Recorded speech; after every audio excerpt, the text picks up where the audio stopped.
Good morning, ladies and gentlemen, and welcome to our live coverage of the final round of the 2016 Sofina Foods US Open. My name is Tony Laporta, and I'd like to welcome everybody back home watching on their computers, on their phones, and of course on the Race Monitor app. We are here at the Rio for the final round, round number 3 of the 2016 Sofina Foods US Open, presented by Fixie Wheels. We're getting ready to go qualifying. About to fire up Rollison Performance Group Senior Max on the grid first. Right behind me, he's getting suited up to go right now. It's driver from the Northeast, Adam Rylance. Just a quick story about what this race and what this season means to these drivers. Adam Rylance over here secured his ticket and his entry to come race in the U.S. Open of Las Vegas only a few short months ago. Funding was low, so what did he do? He went out and started a GoFundMe account. So many of his friends and family wanted him to be a part of it that they went and supported, and he is able to race here this weekend in the final round of the championship. The track is now hot. Qualifying is underway. It is time to go racing here in Las Vegas. Xander Clements and I will be bringing you all the action this weekend. Again, we're broadcasting live on MaxSpeedEntertainment.com. You can go to motorsport.com, and as always, open up your Race Monitor app where we will be broadcasting live video and audio coverage. Again, I'll be lucky to have Xander Clements in the booth with me, and I think we're even going to have a celebrity guest on the booth for the finals on Saturday. The track is hot. Qualifying is underway. Let's get ready to go here in Las Vegas.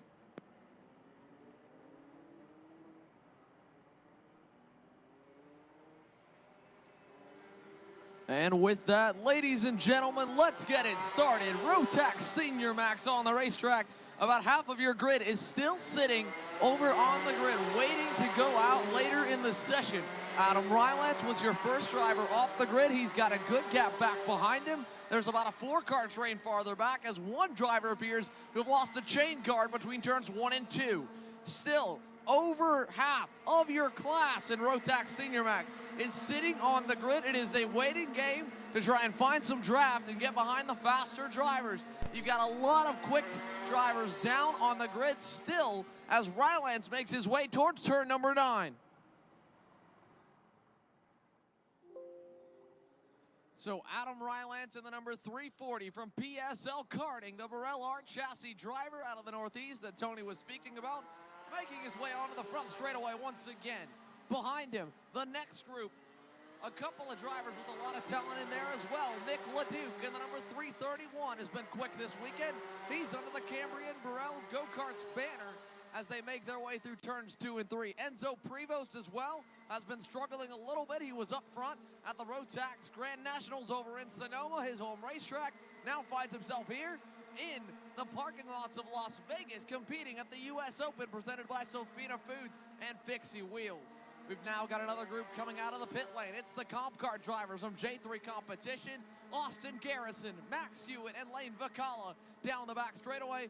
One other driver will join them, and now a lot of drivers coming out of pit lane right now at the exit of turn number 3. Still a big group of them waiting there. Dan Roper is one of those drivers. David Malukas now will follow him as they're going to make their way out. There's a lot of drivers coming right up to them. Jordan Redlin right now leads a train as they go through turns 2 and 3.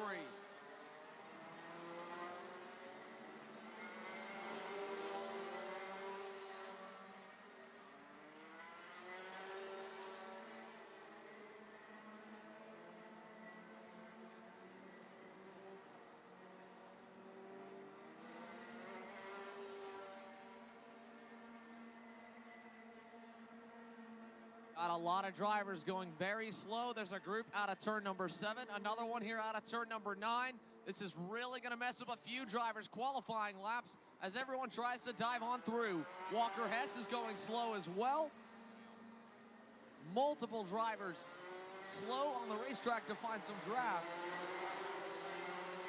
Ryan Norbert right now leads a couple of drivers out through turn number 12 as he follows Jordan Redlin. The comp car trio fighting through some traffic right now. Dan Roper going to find a gap as David Malukas goes on by.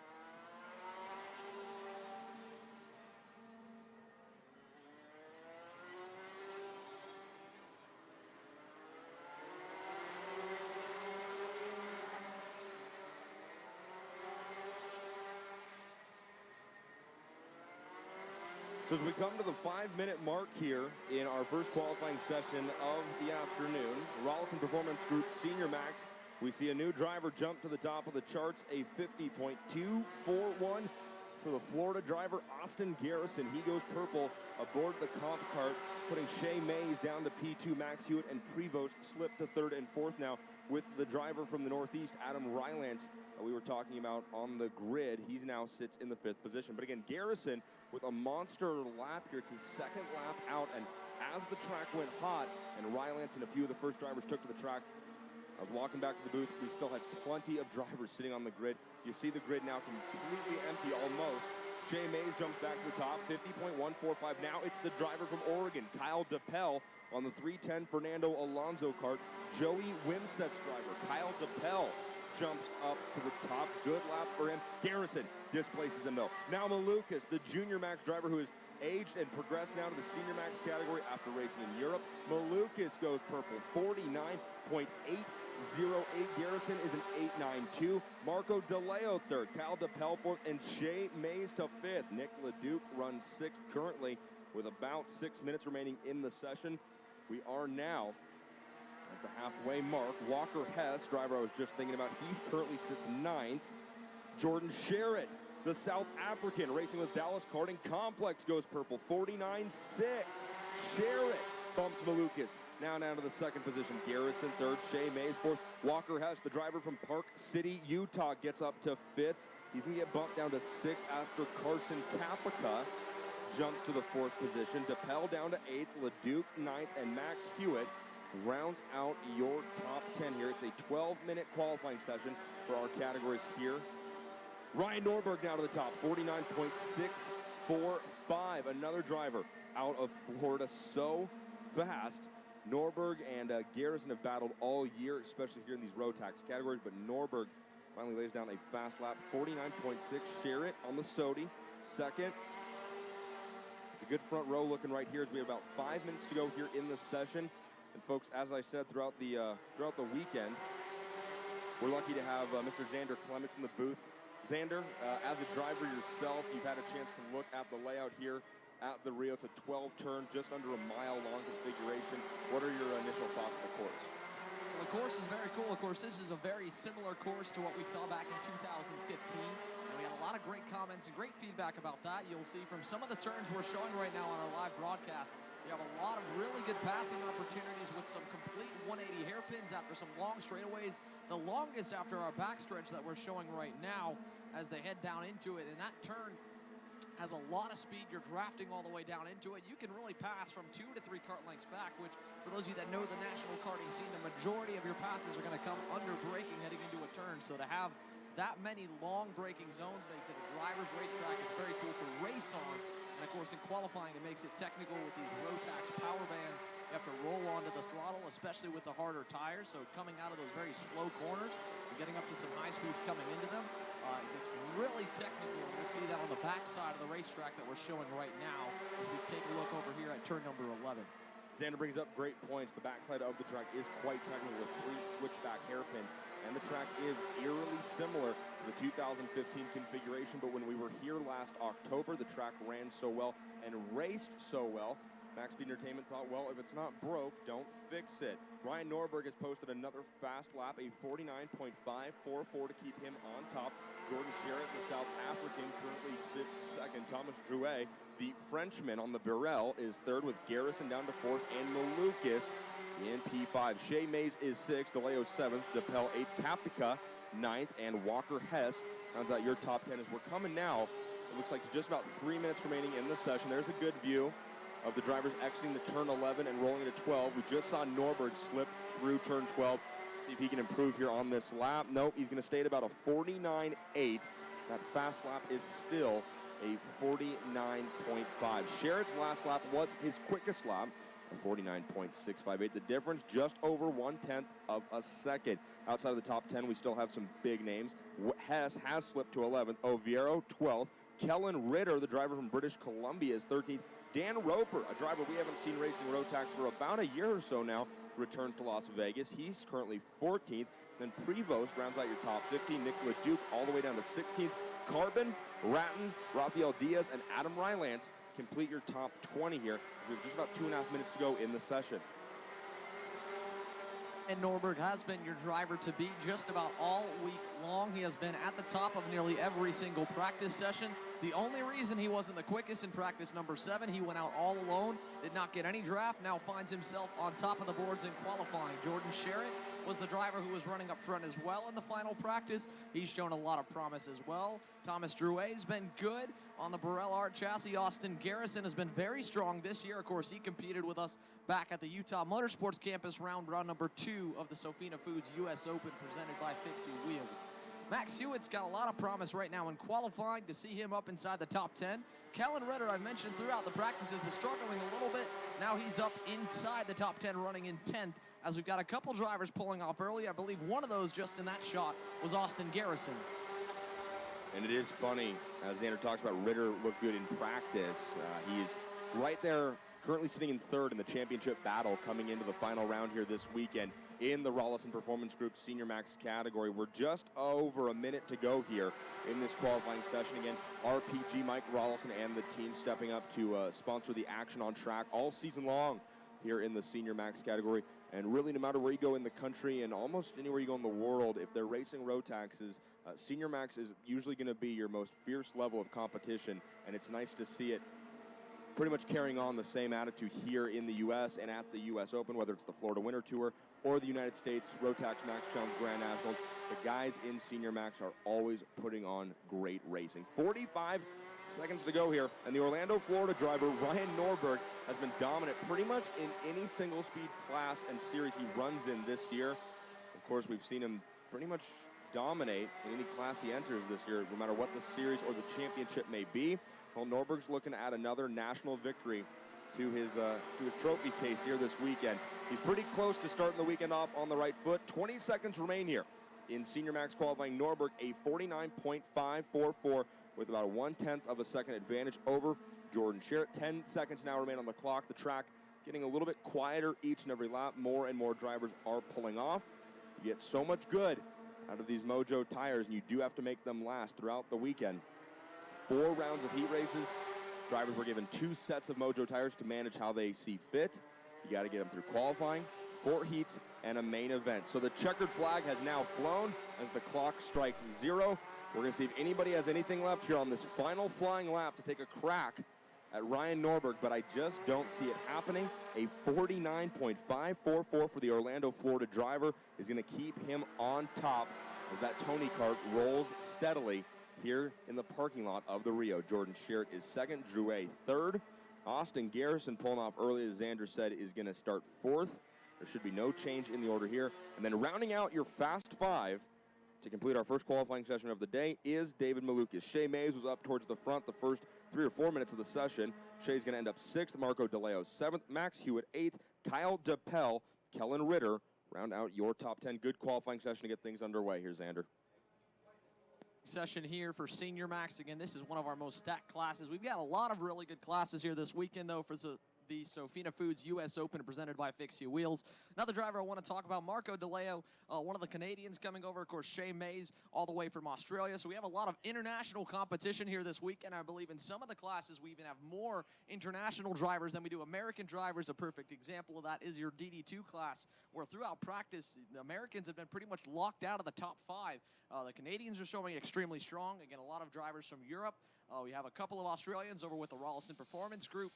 But as Tony said, a good session to start us off here in qualifying. We've got our Junior Max class up next, but that puts a wrap on your Rollison Performance Group Senior Max class for qualifying.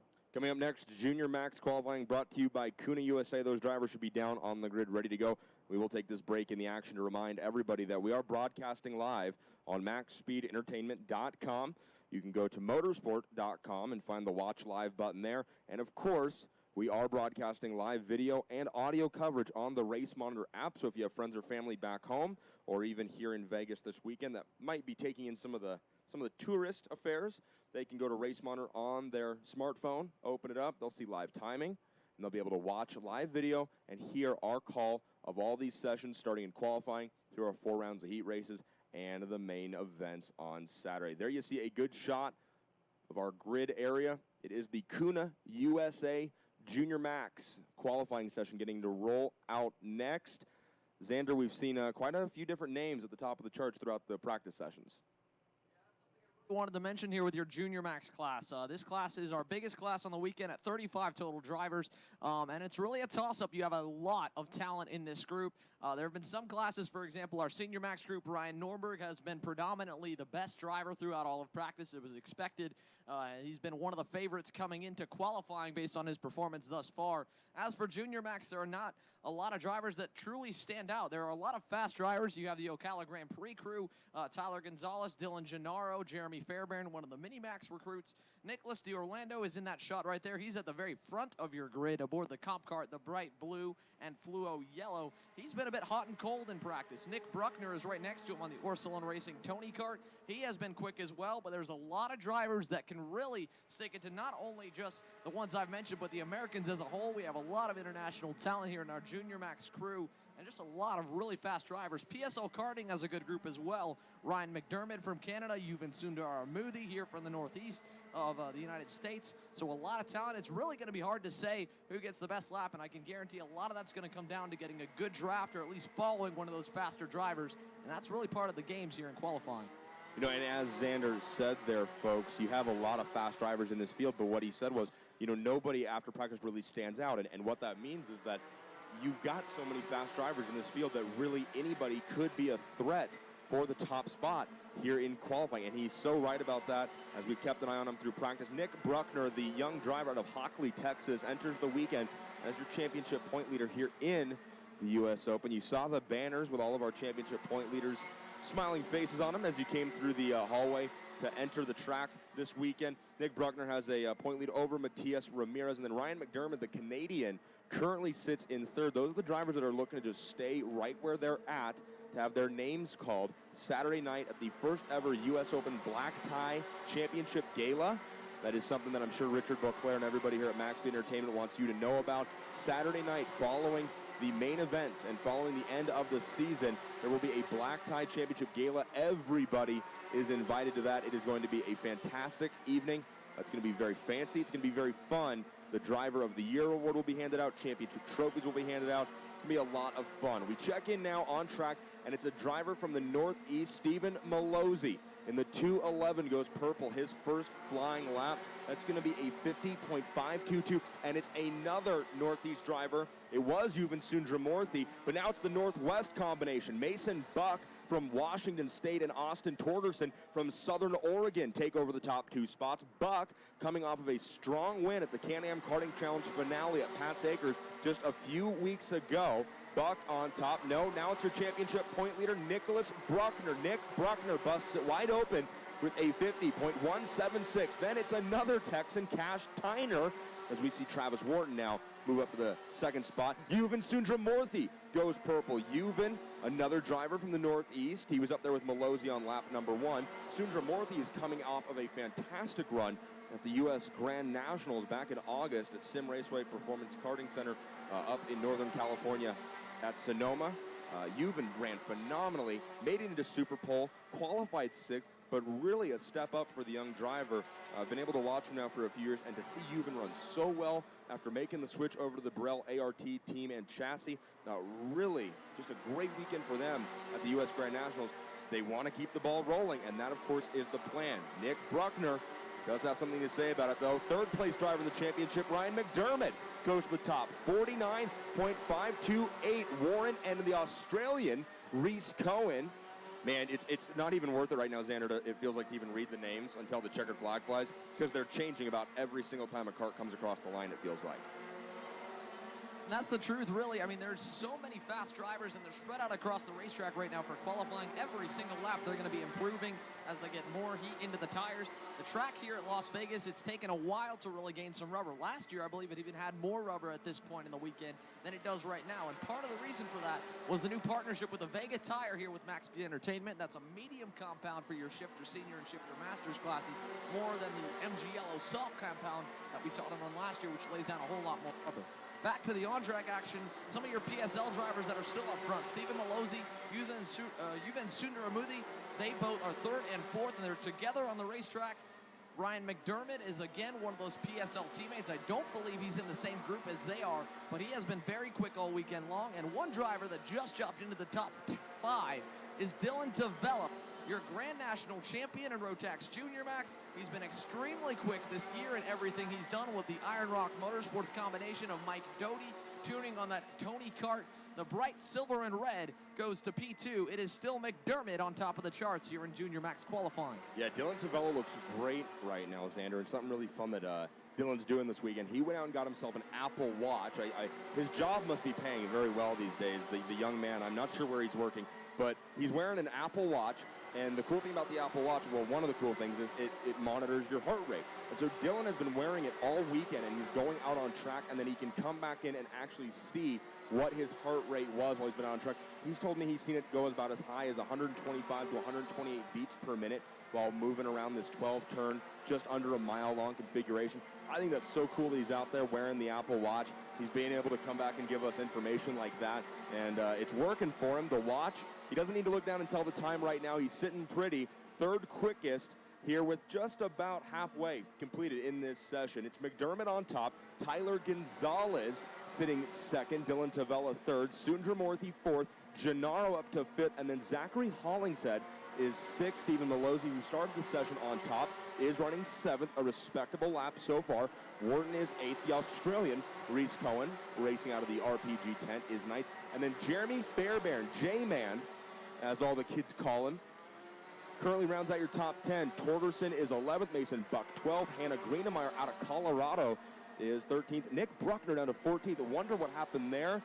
Last time by, Bruckner was a 51.917, so probably just ran into some traffic, I imagine, and is looking to find a clean lap here before we get to the end of it. He's still got over 5 minutes to go.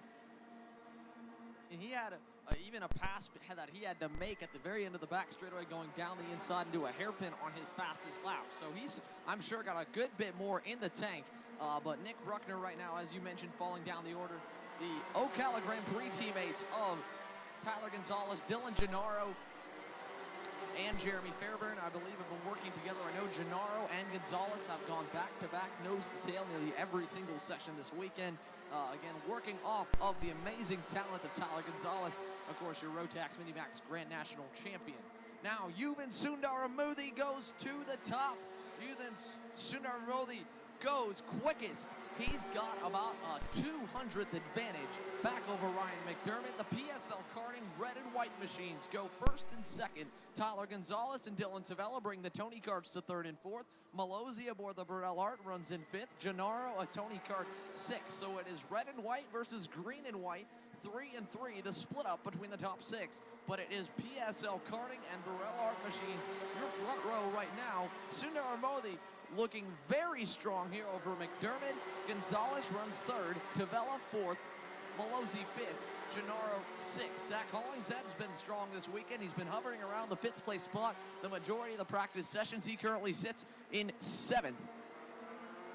A good shot right here is the second half. We're looking at the hairpin turn number 9. So this is the third of those 3 hairpin switchbacks. The first is at the end of the very long back straightaway, one of the longest straightaways that Rotax engines will go to here this year between the US Open, the Florida Winter Tour, the Grand Nationals. You get a lot of speed and a lot of draft going beyond the turbo power range. So that sets up a lot of great passes. And then, of course, going back and forth, gaining some speed into the mid-range power, and then back down hard onto the brakes for both of the 180 turns before you head into the quick right-left section that is turns 11 and 12. Sundaramudi and McDermott still your front row as we get towards the end of the session. Gonzalez, Tavella, Malozzi stuck into 3rd, 4th, and 5th. And then looking further down the order, Matias Ramirez has been really struggling this weekend to find the pace that we're used to seeing him having. Over at the Anderson Racing Team, he currently sits in 16th. Of course, that is the driver currently sitting 2nd in your US Open Championship for Junior Max, behind Nick Bruckner, just ahead of Ryan McDermott. But he's going to need a bit more pace this weekend to really challenge for that national championship. And it really is getting to the end of it here in this CUNY USA Junior Max qualifying session. And I've just got to say, I'm going to talk about him a lot this weekend, but it's because he's running so impressively. Yuvan Sundaramurthy, the driver from the Northeast, he spends all of his time at Oakland Valley Raceway Park, and there's a lot of good drivers here, folks, this weekend. It's such a strong Rotax Max challenge up in the Northeast. at Oakland Valley Raceway Park, and it is such a tight, such a technical, and such a physical track. It's where Dylan Tavella, it's where the D'Orlandos, it's where IndyCar driver Sage Karam really learned how to become not only good drivers, but good racers. If you can be fast at OVRP, that's one thing. If you can race and win at OVRP, that is a completely different thing. Yuvan Sundramurthy showing it right here that it pays to grow up and learn on the tough and physical racetracks, as he is on top here with exactly 2 minutes to go. Sundramurthy, a 49.4 last time by. Ryan McDermott sitting second, and as Xander said, he currently does occupy that third spot in the championship fight in Junior Max. And what a loaded Junior Max field. I mean, when you look at the kids that are here racing this weekend, Dylan Tavella, for example, he's sitting fourth right now.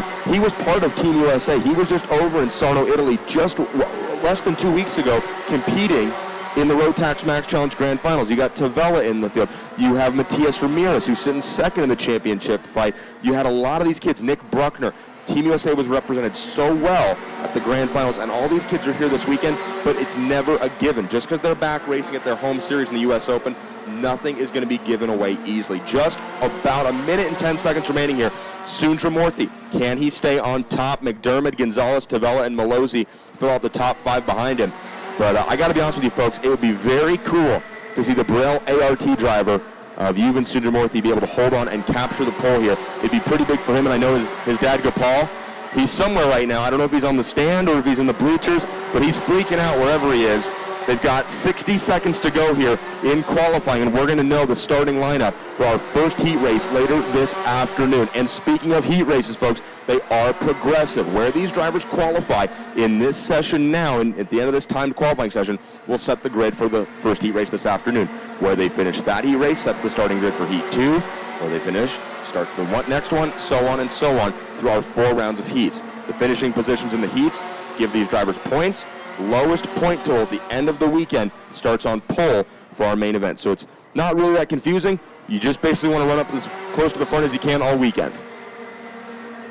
Make you pay, especially if you have a mistake in one of your earlier heat races. If the starting grids were static, you would really just be able to lean back off your qualifying effort, and if you had a bad heat race, it wouldn't affect you really in the next one. But in this case, if you have a bad heat 1 or a bad heat 2, you're working back through the entire 35-kart Junior Max field for the next few heat races. Now, I mentioned Matias Ramirez. He was struggling a little bit in practice. He was way down the order there. He was a little bit farther down before Tony mentioned him briefly. He's now jumped inside the top 10. So now second place in the championship, Matias Ramirez up to 8, which leaves your championship leader, Nick Bruckner, down in 15th.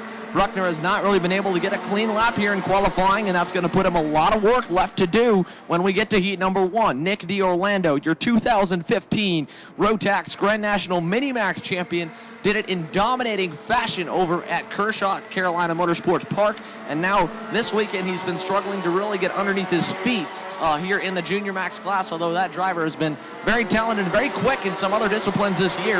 D'Orlando has been a little hot and cold in practice, and right now he looks to be pretty cold here in qualifying. Sundramurthy still very quick on top of the boards, but you cannot downplay just as good as OVRP is. You cannot downplay how good of a team PSL Karting is to not only bring these drivers together, but to get them up front. 3 PSL karting drivers inside your top 10. You have Yuvan Sundramurthy, then you have Ryan McDermott, and you have Stephen Malozzi. Actually, all 3 inside the top 5. Now, qualifying coming to a close here in Junior Max. Sundramurthy still sits on top. Pretty big improvements as we get ready to hit a quick break here. Sundramurthy on top, McDermott, Gonzalez, Tavella, and Malozzi, your top 5. Gennaro, Hollingshead, Ramirez, Wharton, and Cohen round out your top 10. Junior Max is going to be a phenomenal race each and every time these kids hit the track. So we're going to step aside really quick. We will be back with more qualifying. Again, you're watching live coverage of the 2016 Sofina Foods US Open of Las Vegas, presented by Fixie Wheels.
Back on track now for more live coverage of qualifying here for the US Open of Las Vegas.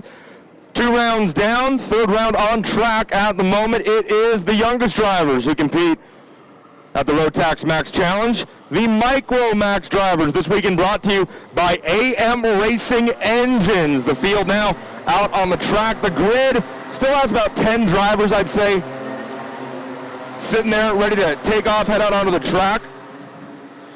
The Micro Max category, easily one of the most competitive. It's funny, the Senior Max drivers, yeah, they're probably, at the point of the talent. They're at the sharp end of the talent when it comes. But these Micro Max and these Junior Max kids and Mini Max, they just race to race, and they're out here having fun. The Senior Max guys, they've got their eyes on careers, and to be fair, all of these kids do. They want to go somewhere with it. But it's a different kind of racing in Micromax and Minimax than you see in the senior categories. It's so insanely intense and edge of the needle in Senior Max. But here in Micro Mini, yeah, is it close? Is it tight? Is it intense? Yeah. But it's just sometimes a little bit more fun. These drivers are out on track now. We'll start looking at lap times here. Looks like Jack Jeffers leading the field around the track here. We got one off into the barriers on the exit of turn number 12. That looks like driver number 12, Marcelo, into the barriers as corner workers are to him. He wants to try and stay in the cart. As soon as they touch that cart, he will be out of the session.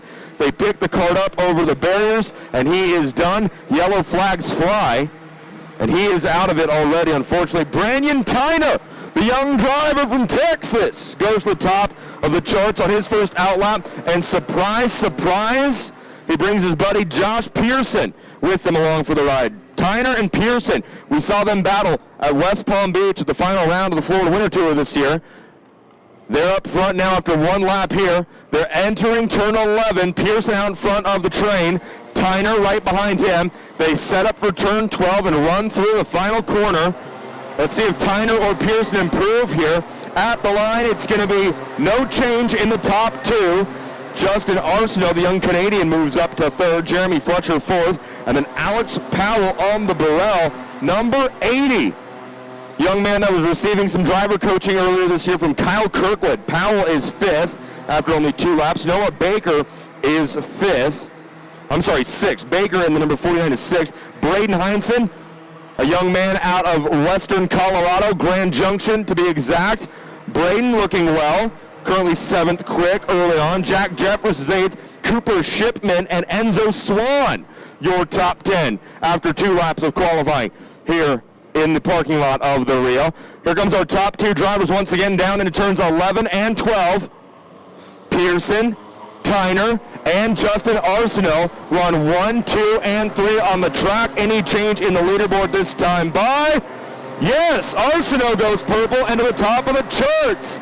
55.281 for the young driver out of Canada. Arsenault on top. He's 3rd in that train of carts coming out of the chicane, going down the back straightaway now. Pearson has gotten passed by Brandon Tyner. And again, we saw these kids battle so well at the Florida Winter Tour earlier this year. Tyner, the young Texan. Pearson, the pride of Wilsonville, Oregon. And then Justin Arsenault on that Burrell. This is a fun group to watch here, folks. Micromax, Xander, these kids are having fun out there right now. Every single session with your Micromax drivers, they always think it's a race, and that's no different than qualifying. It's good to see some of them really picking up that it's best to work in line and try to stick together. You've got a couple drivers that are trying to run alone, but for the most part, this class, the speeds are just too low that they're all working together. They're single file having to utilize the draft. That time by Brandon Tyner went to the top of the boards.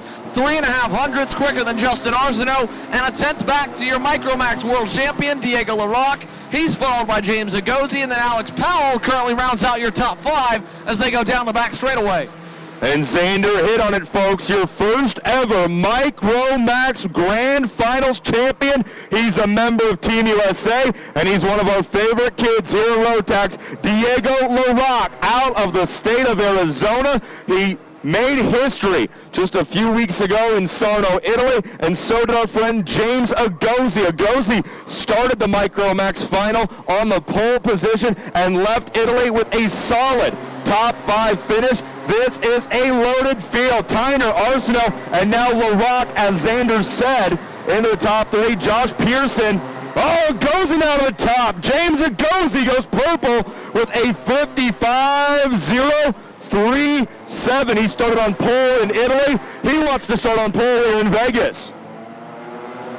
Agozi has been very strong, one of the youngest drivers running up front in your Micromax division. Of course, he won the pre-final, was leading until about halfway through the final lap, where Diego LaRock was able to put the move on him to take over the World Championship. Now, Agozi by 3 1/1000ths of a second over Brendan Tyner. Arsenault still trails by 300ths, and then it's a 1/10 of a second back to LaRock. Jeremy Fletcher from Ocala Grand Prix gonna work his way into the top 5. He'll go to 5th last time by Alex Powell, and Fletcher trail about a 7-car train, currently led by the number 21 Tony Cardavenzo Swan down the front straightaway.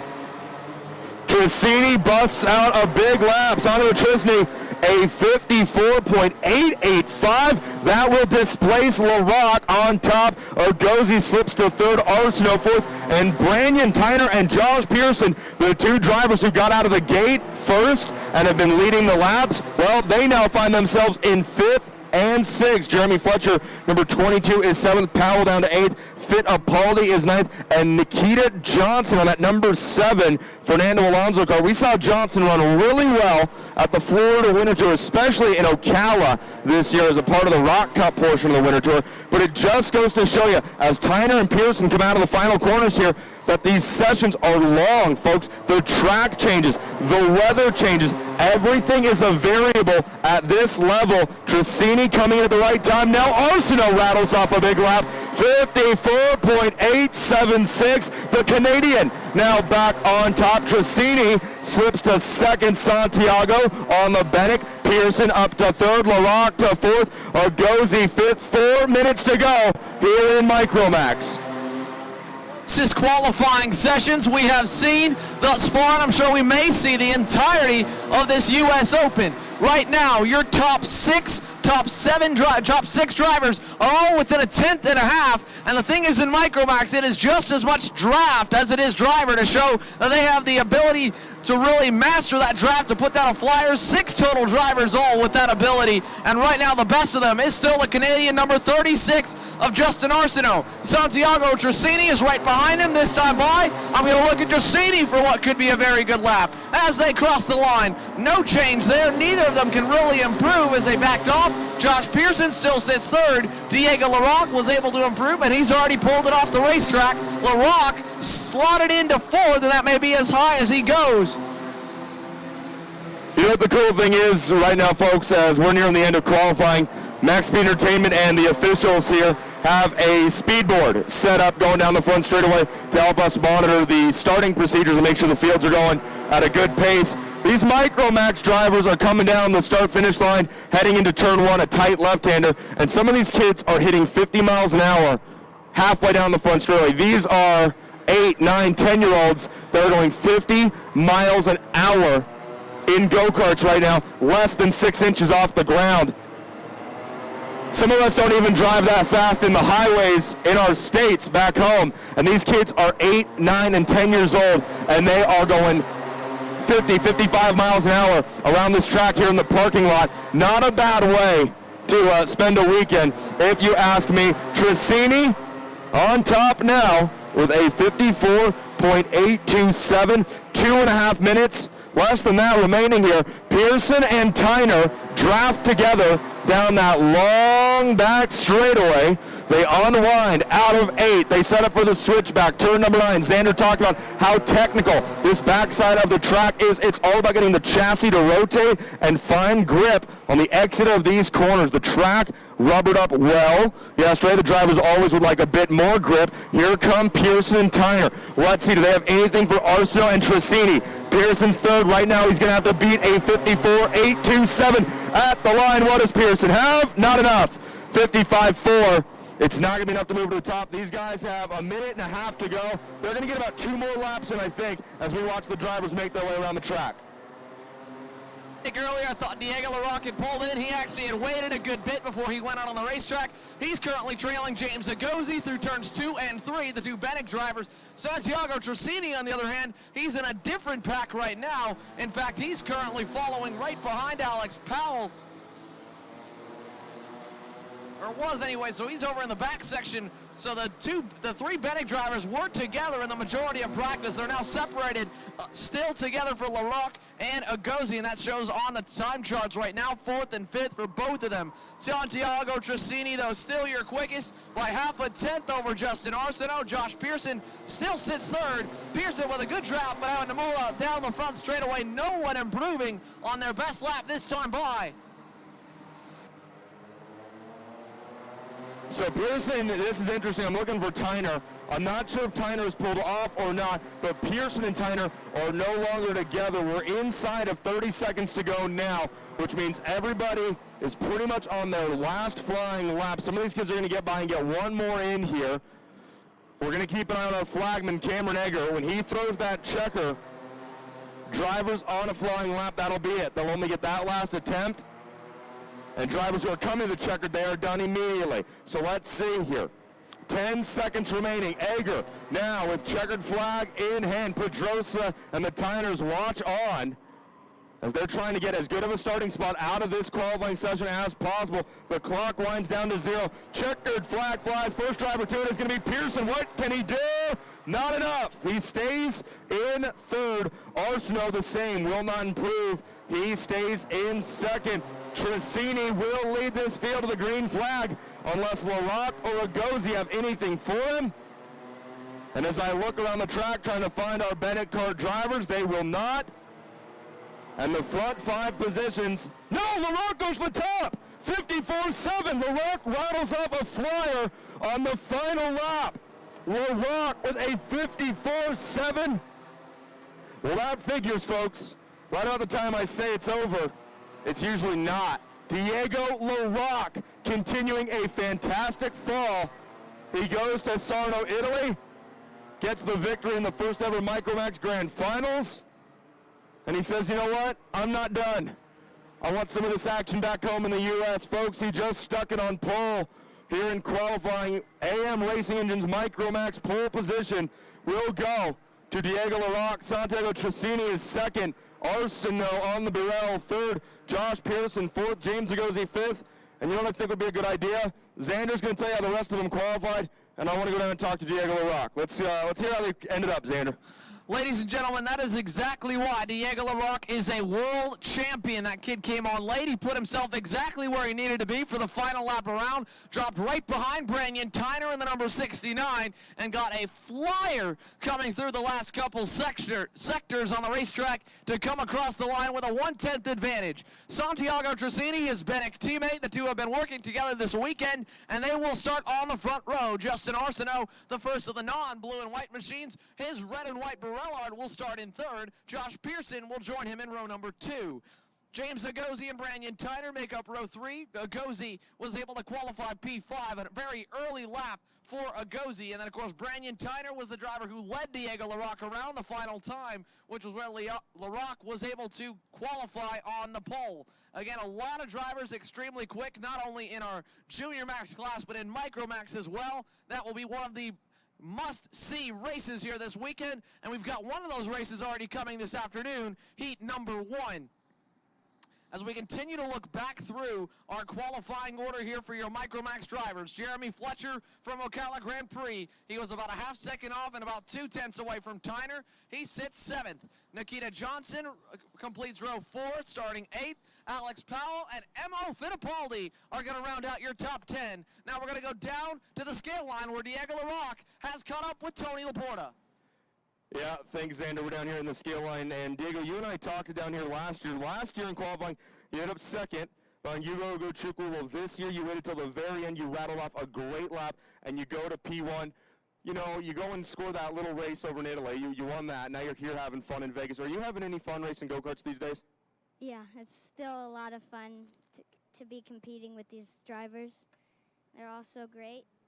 You like having fun and coming back and racing in the parking lot? Always. It's so fun driving in a parking lot. It's so fun driving in the parking lot. I tried to tell a cop that a little while ago. How much fun was Italy? Tell us about that, man. It was just like really emotional. It was really fun to be there. And then also to go and win it, it was just like so much icing on the cake. So much icing. I love icing on a cake, don't you? Yeah, I'm not the biggest fan of cake though. Oh, okay, well, we won't get you any later. You're starting this race out in front for the first heat this afternoon. Can you keep it there through the heats into the main event? Is it going to be a pretty tough field? What are you thinking? I think I can do it. It is a pretty tough field. I'm against my teammate at Worlds, James Zagozi, and he did great, and like we had the chance to finish 1 and 2, and then another kid, when I passed him, kind of pushed him off, and I think it'll be great competition here. All right, well, we'll let you get scaled up. You guys are waiting to go. Again, your pole sitter here in Micromax, ladies and gentlemen, Diego LaRock. He's going to be leading them to the field. He's going to be leading the field to the green flag here when we get to our heat race later today. Now it is time for your DD2 and DD2 Masters class to go at it for qualifying. The only group we have combined thus far for the race day. Again, DD2 and DD2 Masters, and what I mentioned earlier back during our Senior Max and Junior Max qualifying, a lot of international competition, and a perfect example of that is in your DD2 class. DD2 right now has been dominated by the Canadians coming into this. Zach Clayman de Mello, Alessandro Bizzotto, and about 3 more challengers are all set to do battle here in qualifying. Your United States Grand National Champion is Dev Gore, and he has been the highest running frontrunner alongside Michael McCarthy, both drivers out of the Anderson Racing Team group.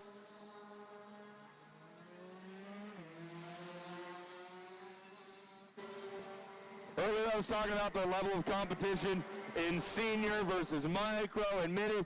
Well, folks, there's really no competition like the competition you see in Masters Max, because at the end of the day, most of these guys know that their chance at Formula One, well, it's probably passed them up. Most of them. A few of these guys, I think, still think they can make it.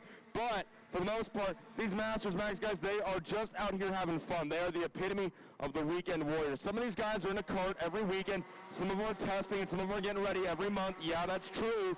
I'm talking about you, Scott Falcone. But a lot of these guys, they're just working men. They've got jobs. They've got lives. They've got families and kids and all kinds of other stuff going on in their lives. And to me, this right here might be what karting is all about in Masters Max, is just getting something that goes really fast. You love driving it. You make some good buddies doing it. And you come out here in a beautiful time of the year like November, and you meet up in Las Vegas and you go race.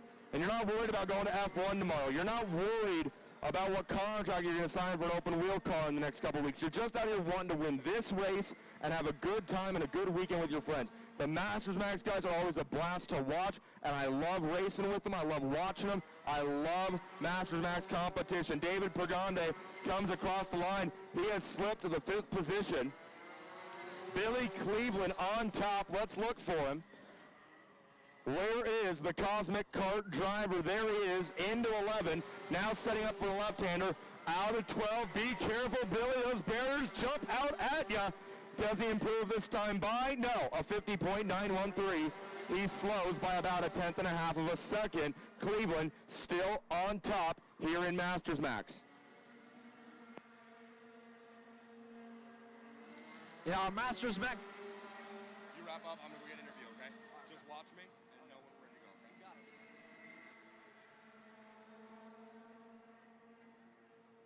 Yeah, the beauty of our Masters Max class is it's really the heart of karting. At the end of the day, finding a go-kart you think is fast and fun and that you want to come race with all your buddies just to race, like Tony was mentioning. It makes it fun to watch these guys. Of course, not all of them are the best. They aren't spending a million laps of their home track every single week to try and get competitive. And pretty much every single one of them is going to be going back to work on Monday. So some of them will try and drive like that. Sometimes you may forget that they actually have to go back to work on Monday by some of the aggressive moves they may make. But for the most part, these guys, it's a good group of guys. They'll hang out together off the track, have a beer at the end of the day, and calm down. Now, back up front, again, Billy Cleveland is still over a half second on your field. Gary Lennon sits second, Chad Wallace third, Michael Groff in fourth, David Pergande fifth. And again, Cleveland, your championship leader right now, One driver that we did not expect to not see here this weekend was Derek Wang, who has competed at both rounds of the U.S. Open this year, both the event at Utah Motorsports Campus and at NOLA Motorsports Park. Derek Wang, of course, did compete here back in 2015 for the inaugural U.S. Open of Las Vegas. Not here this year. He's one of the drivers that I thought might have been able to challenge Billy Cleveland. However, with him not being here, Cleveland a half-second advantage on the field. He's looking to lock up what I believe will be his first career U.S. Open National Championship in the Masters Max class. Behind Cleveland, we still see Gary Lennon in second, Chad Wallace in third, Michael Groff in fourth, David Pregante fifth. Then behind them, Ed Quinn aboard the Burrell sits in sixth. An actual Burrell, one of the older 2014 era chassis, I believe, possibly 2013 for Ed Quinn in the 626. Ron Jenkins sits in seventh, Mike Giles in eighth, Bob Snow in ninth, and Alan Moore aboard the 614 Energy chassis sits in 10th.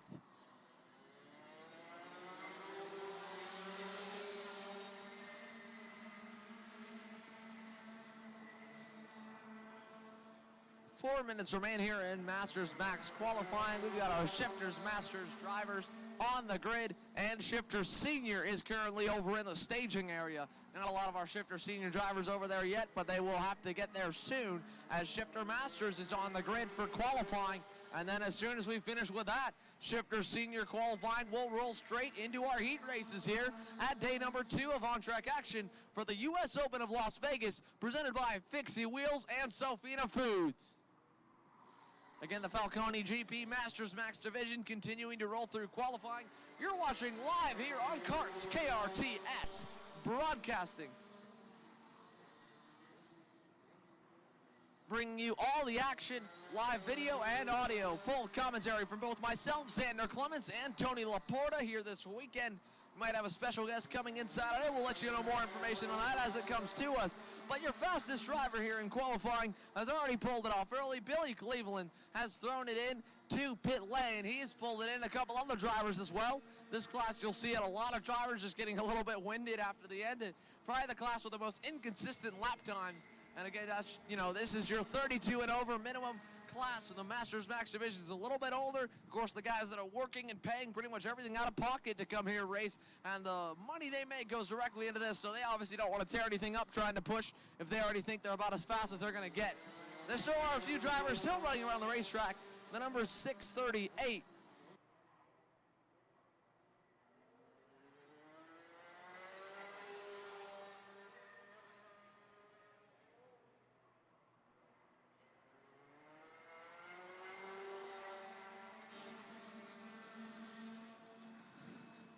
So Billy Cleveland with a near 6/10 advantage back to Gary Lennon. Chad Wallace still sits in third. Michael Groff in fourth. David Pregante fifth.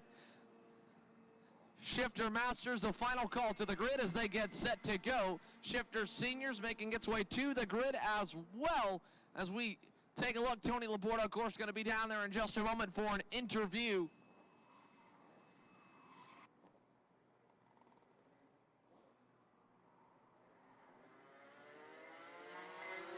Yeah, thanks, Xander. We're down here on the Shifter Masters grid, getting ready to talk to some of our drivers before they head out on track. Chris Jennings, ladies and gentlemen, is here, the Jimmy John's driver, qualifying, getting ready to start. Chris, you're very tall. What's your strategy? Get the seat really low. Get the seat really low and press the pedal pretty hard, I bet. Yeah, I usually don't lift, so it's pretty fast. Dude, you don't lift ever around here? Rarely. You're a daredevil. Oh, yeah. Ryan's got a name for me, the Terminator, so better watch out. All right, I don't want to know about it. Good luck out there. You enjoying the track? You having fun out here this weekend? Yeah, it's a pretty good layout. It's pretty tight and technical, but there's also some fast sections, so it kind of it's interesting. It mixes up pretty good, so it's overall a pretty good layout. All right, Chris Jennings, good luck out there. Have fun. We're going to talk to a few more of these drivers and see what they have in store for you, all right? All right, thanks. Chris Jennings is getting ready to go. Ryan Kinnear, the one and only, the Flying Scotsman, right? I've got your nationality correct? Yep, that's correct. And we know you're old enough to race this class, right? I think so. Okay, we don't need to check birth certificates. I believe you. You having fun out here? What's the track like? It looks like it gets awful narrow on the exit of 12. Are you guys having any troubles out of there? No, the track's good. It's open, it's fast. I think it's the same as last year, but yeah, it's good. Gripping up well, taking rubber? Yeah, it's not so bad. The tires are a little harder, but yeah, it's good.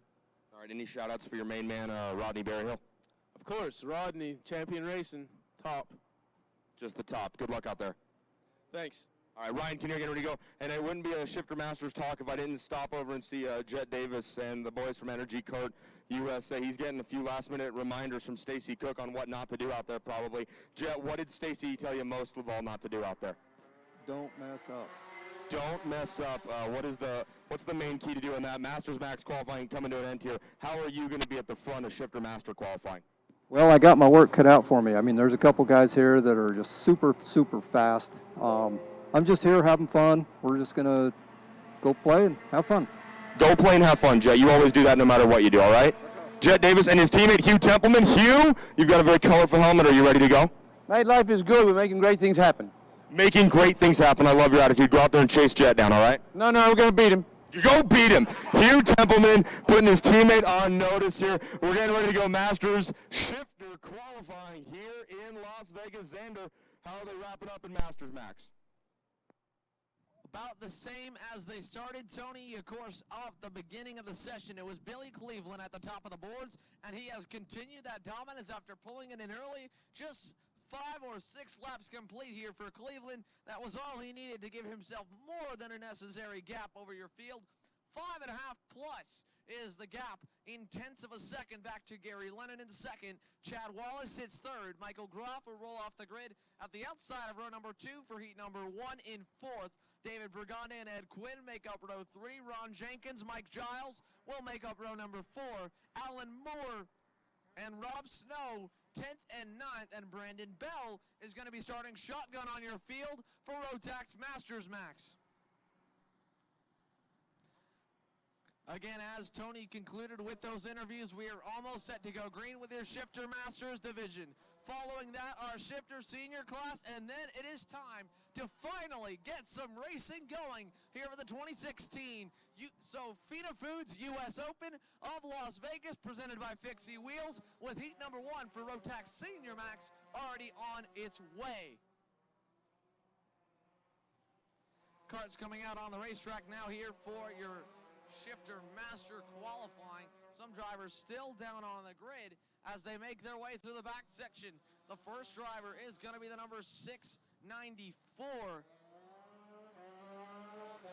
CRG entry of Kevin Woods. He was the quickest driver. The only one quicker was Chris Jennings aboard the DR. Jennings right now, I don't believe has entered the racetrack yet. He is still waiting. A few more drivers are still waiting. It looks like Ryan Kinnear is still sitting on the grid. So a few drivers yet to really leave that grid and get ready to go out on the racetrack for a couple of flyers. Chris Jennings, that might be, no, it won't be him coming out of turn number 4 and 5. That's actually going to be Gianfranco Casade here all the way from Brazil, competing under the Mad Croc Racing team based out of Northern California. Coming to complete lap number 1 here for your CRG driver, Kevin Woods in the 694 over to turn number 1. He will set the original pace at a 48.881 in your Shifter Masters class. Behind him, it's going to be the 664Y of Patrick O'Neill. O'Neill will go quicker by 2.5 tenths. And behind him, the 622 Energy of Jet Davis. Then it'll be the 600 of Hugh Templeman. Gianfranco Casade goes behind them. Chris Jennings still yet to leave the grid. The same with Ryan Kinnear. As we have still 9 minutes remaining, so a lot of time left for both Kinnear and Jennings. I believe they're going to wait to release the competitors to try and run most of this session, if not all of it, before they leave the grid. Your fastest 2 drivers with a contention for the win here at the 2016 Sofina Foods US Open Las Vegas, presented by Fixie Wheels. Still waiting to go out. Tony? Yeah, Xander, you hit on it. You've got these 2 guys that are an absolute force in the Shifter Masters category. Chris Jennings, who was out in front during practice, and then right behind him, Ryan Kinnear from Champion Racing. Rod Berryhill, and the guys out of Norman, Oklahoma, are ready to rock with Kinnear. And then Jennings, the Texan, who has just been unbelievably fast all weekend. for such a tall guy. I mean, I think he stands 6'3", 6'4", and he's out there racing against guys, almost a good 8-9 inches shorter than him, who you think would have the advantage based on size and height and air resistance and all that mumbo jumbo. But Jennings is out there, super consistent, super methodical, and he's fast every time he gets on track. Both he and Kinnear still on grid. Jennings has just now fired up.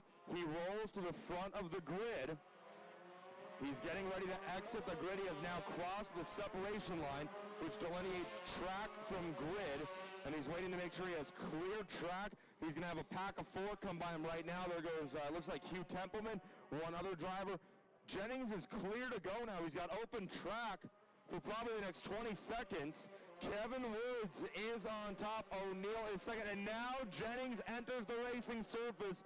Ryan Kinnear, your lone driver, sitting on the grid. The engine is fired. Tuner and driver extraordinaire Jordy Vorath alongside Kinnear, waiting and watching for the right moment to send his driver out on track. Jennings finally kicks the DR code into gear, speeds down the back straightaway.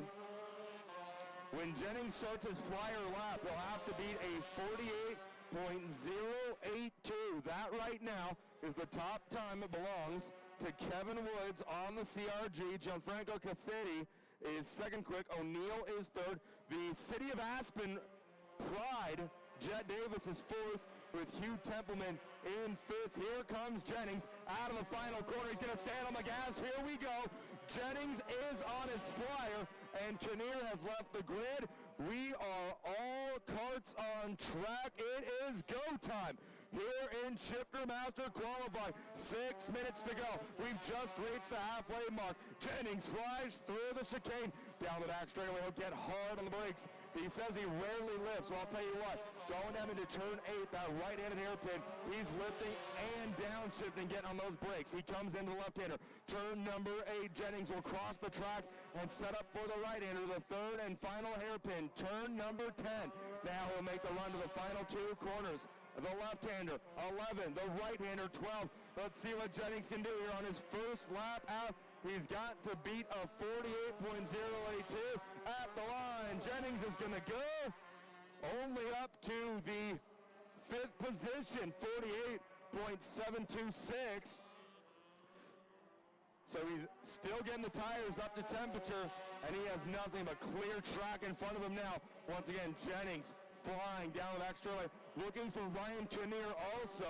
Kinnear has started his flying lap. Kinnear heads into the chicane now. As he comes out of 4, boom, 5, 6, and 7. He runs down the back straightaway. Kevin Woods went purple last time by, a 47.685. Woods is on it. Kinnear now up to P2. Where is Jennings though? He's currently 7th with a 48.726 at the line. Jennings up to 3rd, 47.964, but it's Kinnear in 2nd with a 47.810. Woods is looking good right now, Xander. A 47.685 for your early pole sitter, Kevin Woods. The question is, can he stay there as Jennings and Kinnear get quicker and quicker? I want to see what Kinnear can do here. Ryan coming out of the final corner now, across the start-finish line. Can he go to the top? 47.8 last time by, and he does. 47.625. He goes purple, but here comes the Texan, Chris Jennings, out of the final corner. Can he beat a 47.625? No, he doesn't. 48.0. I think he's got a problem with that card. He has not laid down a lap that is typical of Jennings yet this session. He's on number 3. I'm not sure, Xander. I think Jennings might be trying to figure something out there. Like Chris Jennings to be this far off the pace. He's been very quick all weekend in final practice. He topped the boards over Kevin Woods, but Jennings right now sits P5, 3.5 tenths off of Ryan Kinnear, who is your provisional pole sitter. And it's a flip of what it was in practice number 7, as Kinnear was the one who was struggling in final practice, nearly 4 seconds off. Now the intrepid driver up by about a half-tenth over Kevin Woods, and he's still got a lot more in the tank. 3 more laps, I'm sure, at least, before the tires start to give for Ryan Kinnear. Kevin Woods, on the other hand, only has a few more really good laps left, as the number 694 has yet to really improve from his best time of a 47.685. Patrick O'Neill still a good lap for the 664, although he was getting a little bit winded there coming out of turn 12. And Gianfranco Casade from Brazil aboard the Madcock told me at the end of the day yesterday he was about a half second off and thought he might be able to close that gap by just going a little quicker through the bus stop, turns 4, 5, and 6. And it appears that he has really improved on that. We'll see if Casade has anything left as well. He went out early, still no improvement, as Kinnear continues to improve. Last time by, another half-tenth knocked off. He is 1/10 clear of second place Kevin Woods.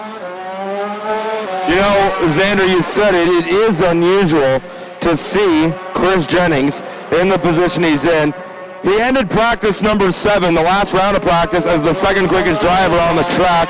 He was a 47.545. Again, 47.545. Last time by was a 48.119, and he's only barely cracked the 47-second barrier. So not sure if there's just been a change in temperature. The track really hasn't changed that much. It's clear blue skies as it has been both days on track here in Las Vegas. Kinnear, however, does get quicker. Ryan on lap number 5 went a 47.550. Kinnear still your quickest driver on track. But yeah, it's really odd to see Jennings. He was so quick in practice number 7. He's struggling to find the pace here. A few drivers starting to pull off now. I think that might have been Jet Davis hitting the scale line, because here comes Hugh Templeman. Templeman still out on track, as is the 648 of Cassaday on the Mad Croc chassis. Is this Jennings coming down into 11 and 12? Yes, it is. Let's see. Can he get out of the 5th position? 48.2 last time by. Jennings at the line. No, 48.0. He will stay in the 5th position as he is going to work his final lap. Well, he'll get this one that he's on and one more, as they see 44 seconds to go now. So Jennings should get one more lap, counting the one he's on right now.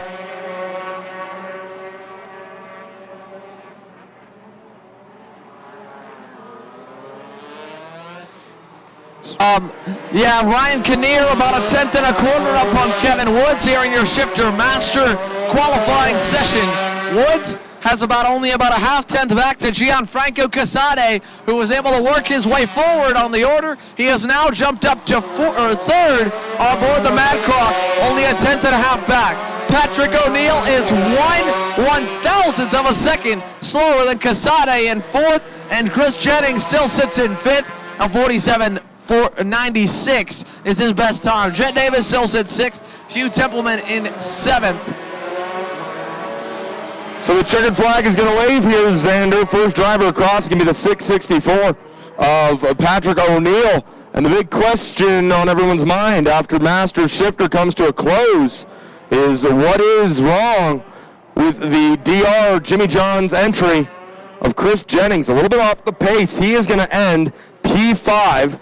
Behind him on the grid will be Colorado's Jet Davis and Hugh Templeman. And in front of Jennings on the grid will be Patrick O'Neill, Cassaday, Kevin Woods, and Champion Racing grabbing the pole position, and 5 extra bonus points in the championship hunt go to the 685 of Ryan Kinnear, as the Vega Tire Stock Honda Masters category has completed their qualifying session.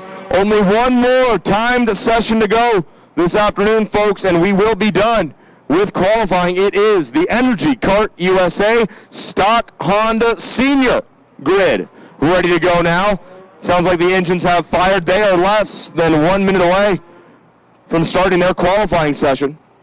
And this is a stacked field, folks. This will be a very fun qualifying session, as every time they hit the track will be a lot of fun to watch. You got some big names in this one. Ramo Rashidi from Italian Motors is here. He looked great in practice. Sabra Cook on the energy cart was an absolute monster on the brakes throughout practice yesterday. She looked great heading into the fast, hard braking zones, particularly turns number 8 and turns number 1 at the end of the long straightaways where you have to use up a lot of brake, bump it down a few gears, and get going again. Sabra was using those energy cart brakes, looked very good when she had to slow the cart down. Ramo Rashidi. You've got Jake French, who ran double duty here last year for Dallas Karting Complex. He's going to be a threat. I mean, you've just got a lot of drivers in this field that are going to be very fast. We'll tell you about all of them when they take to the track here. Prescott Campbell, Royal McKee, Christian Bird, Skylar Finley, Carson Mueller, Hunter Pickett, Troy Deedy, Jake Craig, your Senior Max Grand National Champion in the 342. As it looks like we've got ourselves a runner here in the Stock Honda Masters qualifier. No, we've gone green. This is Stock Honda Senior qualifying underway. That's the 300 of Prescott Campbell. We're off and rolling. There's just nobody really moving that much down on the grid right now. So Prescott Campbell says no point in waiting, let's get it on. And he's out on track now. Campbell working the first flying lap of our session. A few drivers now slowly creeping onto the track. I see the helmet and the black CRG suit of Christian Bird. He will take to the racetrack. Let's see what Prescott Campbell can do here first time by.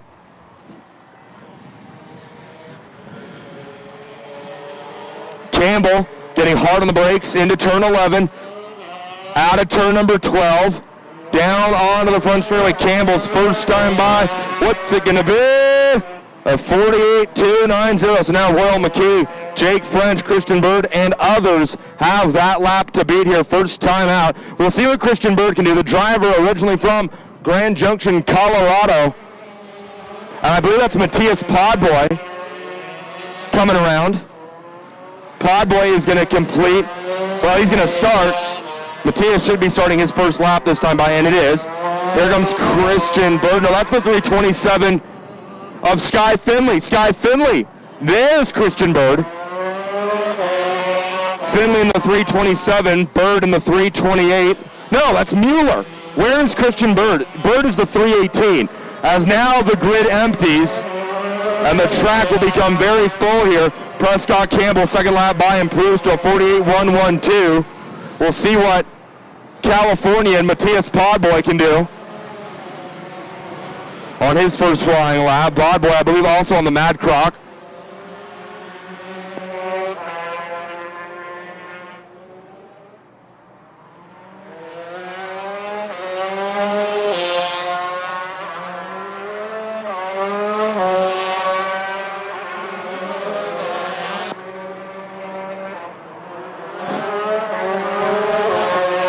So now Prescott Campbell on top. Sky Finley goes P2. Podbodge is third quick. We're waiting to see what Carson Mueller can do.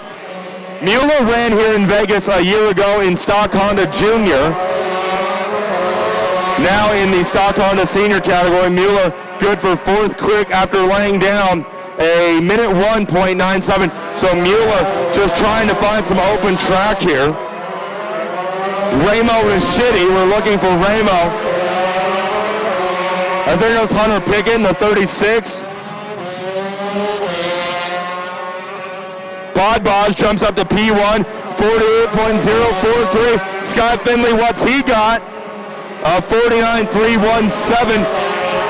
And where is Ramo? P1, 47.346. For the driver out of Western Canada. What about Jake Craig? He's in P2 now. Kevin Janders, also on the Ital cart, is third. Troy Deedy jumps up to fourth. Waiting to see lap times out of Ben Schermerhorn and Sabra Cook. Here comes Schermerhorn, and here comes Cook. Sabra Cook up to P3. Where does Schermerhorn slide in? Ben's first lap is going to be good for 13th, but it's Ronnie White. The 371 going to the top. Here comes Rashidi on another lap. Let's see what Ramo can do here. The 396 is going to lay down a 48.252. Ron White a 47.263. Ramo's best lap is a 47.3. Now it's Jake French to the top. The Texan out of Dallas, a 46.974. Jake French to the top of the leaderboards. Here goes Nick Neri. Neri victorious in round 1 of the US Open. Sabra Cook lays down another good lap. She's now up to P2. Jake French on top. Where is Ron White? Let's see what he can do here. There goes Skylar Finley in the 327. Finley, can he get back into the top 5? Doesn't look like it. I'm looking on the track right now for Ron White in that 371 cart to see what Ronnie can do. Ramo back on top now with a 46.7. Oh, but French bests him. 46.75. Now here comes Christian Bird racing for Ron White. Bird is going to stay out of the top 5, still another lap. The 369 of Nick Neri comes by. Can he crack the top 5? No, not yet. Hunter Pickett and the 318 of Bird. And Ben Schermerhorn with troubles as he looks over his left shoulder. Not sure what's plaguing the Burrell art of Ben Schermerhorn. Boy, Jake French laying it down though. Can Rashidi answer back? Nope. Ramo stays in P2 here. Let's take a look a little bit farther down the board. 7th is Hunter Pickett. 8th, Christian Bird. 9th, Royal McKee, as Troy Deedy rounds out your top 10. They're all chasing Jake French right now, looks like, Xander. Yeah, Jake French has been one of your fastest drivers as Sabra Cook is slowing down the front straightaway. She's trying to adjust something on the engine. I'm not sure what the problem is, but the energy car driver of Sabra Cook with an issue as they head for turn number 1. Still extremely slow, trying to get something figured out. Sabra Cook with a problem. That's one of your front runners right now. In fact, she sits 5th at the moment and is going to still continue to go extremely slowly outside of turn 3. Jake French, though, was one of your fastest drivers in practice. He was one of the fastest in final practice. And now he's a 10th up on Remo Ruschetti, who has once again, all weekend long, sat and struggled in the 2nd spot. Now, Cook is extremely slow. A lot of drivers having to narrowly avoid her outside the bus stop. Jake Craig was one of them. I'll see if that maybe has slowed him down at all. Nick Neri in 5th now.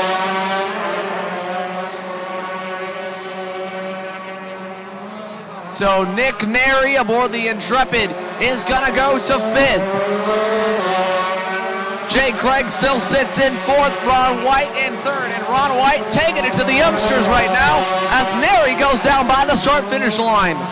Nick Neri has had quite the season after kicking it off at NOLA Motorsports Park and competing in shifter kart races both here at the US Open presented by Sofina Foods, but as well shifter kart races around the country. Neri has been a long-time front runner, one of the many Ocala Grand Prix success stories, and as he heads down the backstretch towards turn number 7, Nick Neri has no one to work with right now, but that is exactly how he likes it. Clean track for the number 367, and we'll see this time if Neri can put something good together.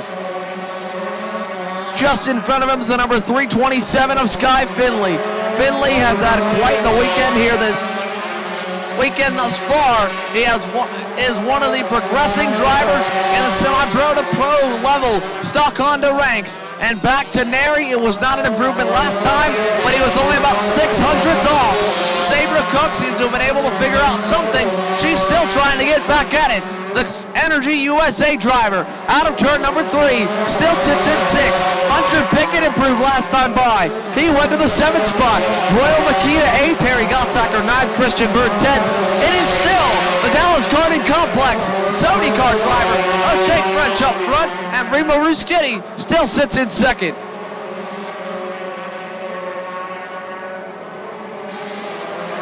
But Jake French, what a day today has been, what a day yesterday was. One of the fastest drivers all day, and one of the fastest drivers all day yesterday. He is over in the scale line. I believe he's already pulled it in. So Frenchie is done. Another one of the Madcock drivers pulls it in early. Sabra Cook, what a recovery. She'll go back up to the 5th spot, bumping Nick Neri back. Jake Craig will improve as well. He'll go to 4th. Cook originally got up to 4th and then got bumped back down. But man, what a good save for Sabra Cook, who appears to be possibly holding the clutch lever in right now down the front stretch, and he's holding onto it with her left hand. So Sabra Cook right now, I can't say it enough. She not only was able to identify the problem what was slowing her down, but as she makes her way out of turn number 9 right now, the energy driver is still clicking off fast times. Now through turn 11, over to turn number 10. Take a look at Sabra Cook down the front straightaway, fixing the problem. And now to turn number 1, that time by, no improvement, but very close, just 2/10 off. Jake Craig has been impressive as well. He has already pulled it into the pit lane now, so Craig is done. Nick Neri still going for quick laps. A couple of other drivers still trying to go. Nobody besting Jake French. Remo Ruschetti still sits second, Ron White third, Jake Craig fourth. Sabra Cook going out for at least one more lap. As 1 minute remains in qualifying for your shifter senior class, Jake French still sits on top, Remo Ruschetti second, and Ron White third. Tony? We're nearing the end of this one, Xander. As you said, less than a minute to go. And the big story of this one, if you ask me, has been the bad luck that just plagued Sabra Cook at the start of this one. Was driving around the track for nearly a full lap or so, trying to figure out exactly what was wrong. Driving around probably in first or second gear the whole time. Could not figure out what was wrong with that kart. She's done a good job at salvaging good laps out of the session. She currently sits P5 with less than 30 seconds remaining. But you wonder what that lap driving around under caution cost her in the grand scheme of things. You know, I guess we will never know, as the scale line is filling up. Drivers at the end of their qualifying run here. Jake French, the driver to beat as the clock strikes 0. Our chief starter, Cameron Egger, waves the checkered flag. Few more drivers still working here. Should be the 367. That should be Neri coming across this time by. He will stay in the 6th position. Neri, your round 1 winner back at the New Orleans Motorsport Park. We want to say a big hello to everybody watching live online, especially all of our friends in the Northeast. I know Bobby Radavoy and the folks at Oakland Valley Raceway Park are wishing they could be here. Bobby, we appreciate you tuning in, man. We're having fun. And all the OVRP and Northeast drivers are rolling. Jake French, he's rolling as well. P1 in Energy Kart USA Stock Honda Senior Qualifying. Ray Maraschetti sitting P2. Ronnie White is third. Jake Craig, your Senior Max Grand National Champion, slots into the outside of row number 2. And then Miss Sabra Cook will start 5th. Nick Neri rolls off 6th. Hunter Pickett 7th. Royal McKee 8th. Harry Gottsacker and Christian Bird round out the top 10 in a very fast, very competitive, and a very intense Energy Kart USA Stock Honda Senior Field. So folks, with that, qualifying is now complete here at the Sofina Foods US Open of Las Vegas, presented by Fixie Wheels. As we say, timed sessions are now done. The qualifying is always fun to watch. It's intense. As we do see, it looks like the recovery vehicle moving over to turn 9, I want to say, to pick up. That should be Sabra Cook. I do believe the Energy Kart suit and the bright helmet does belong to Sabra, the 5th place qualifier.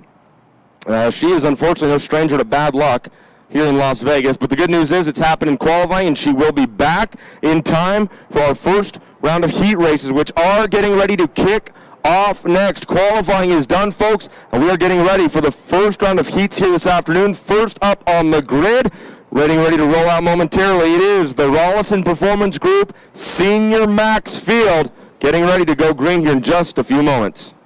Yeah, Tony, let me tell you something. I'm really excited to get things kicked off here at the Sofina Foods US Open of Las Vegas, presented by Fixie Wheels.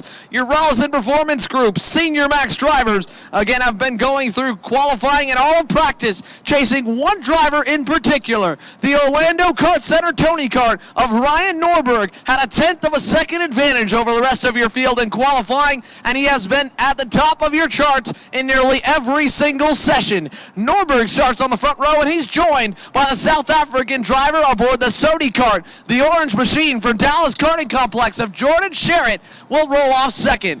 Row number 2 sees Thomas Drouet and Austin Garrison. Third and fourth, David Malukas, Shea Mays make up the third row. Marco DeLeo and Max Hewitt, row number 4, with Kyle Dupel and Kellen Ritter, a couple of Northwestern drivers, making up row number 5 and rounding out the top 10. We have the engines already beginning to fire. We are almost ready for the start. Heat racing is set to get underway. The 2016 US Open presented by Sofina Foods of Las Vegas, presented by Fixie Wheels with Rollison Performance Group Senior Max. We're on the racetrack.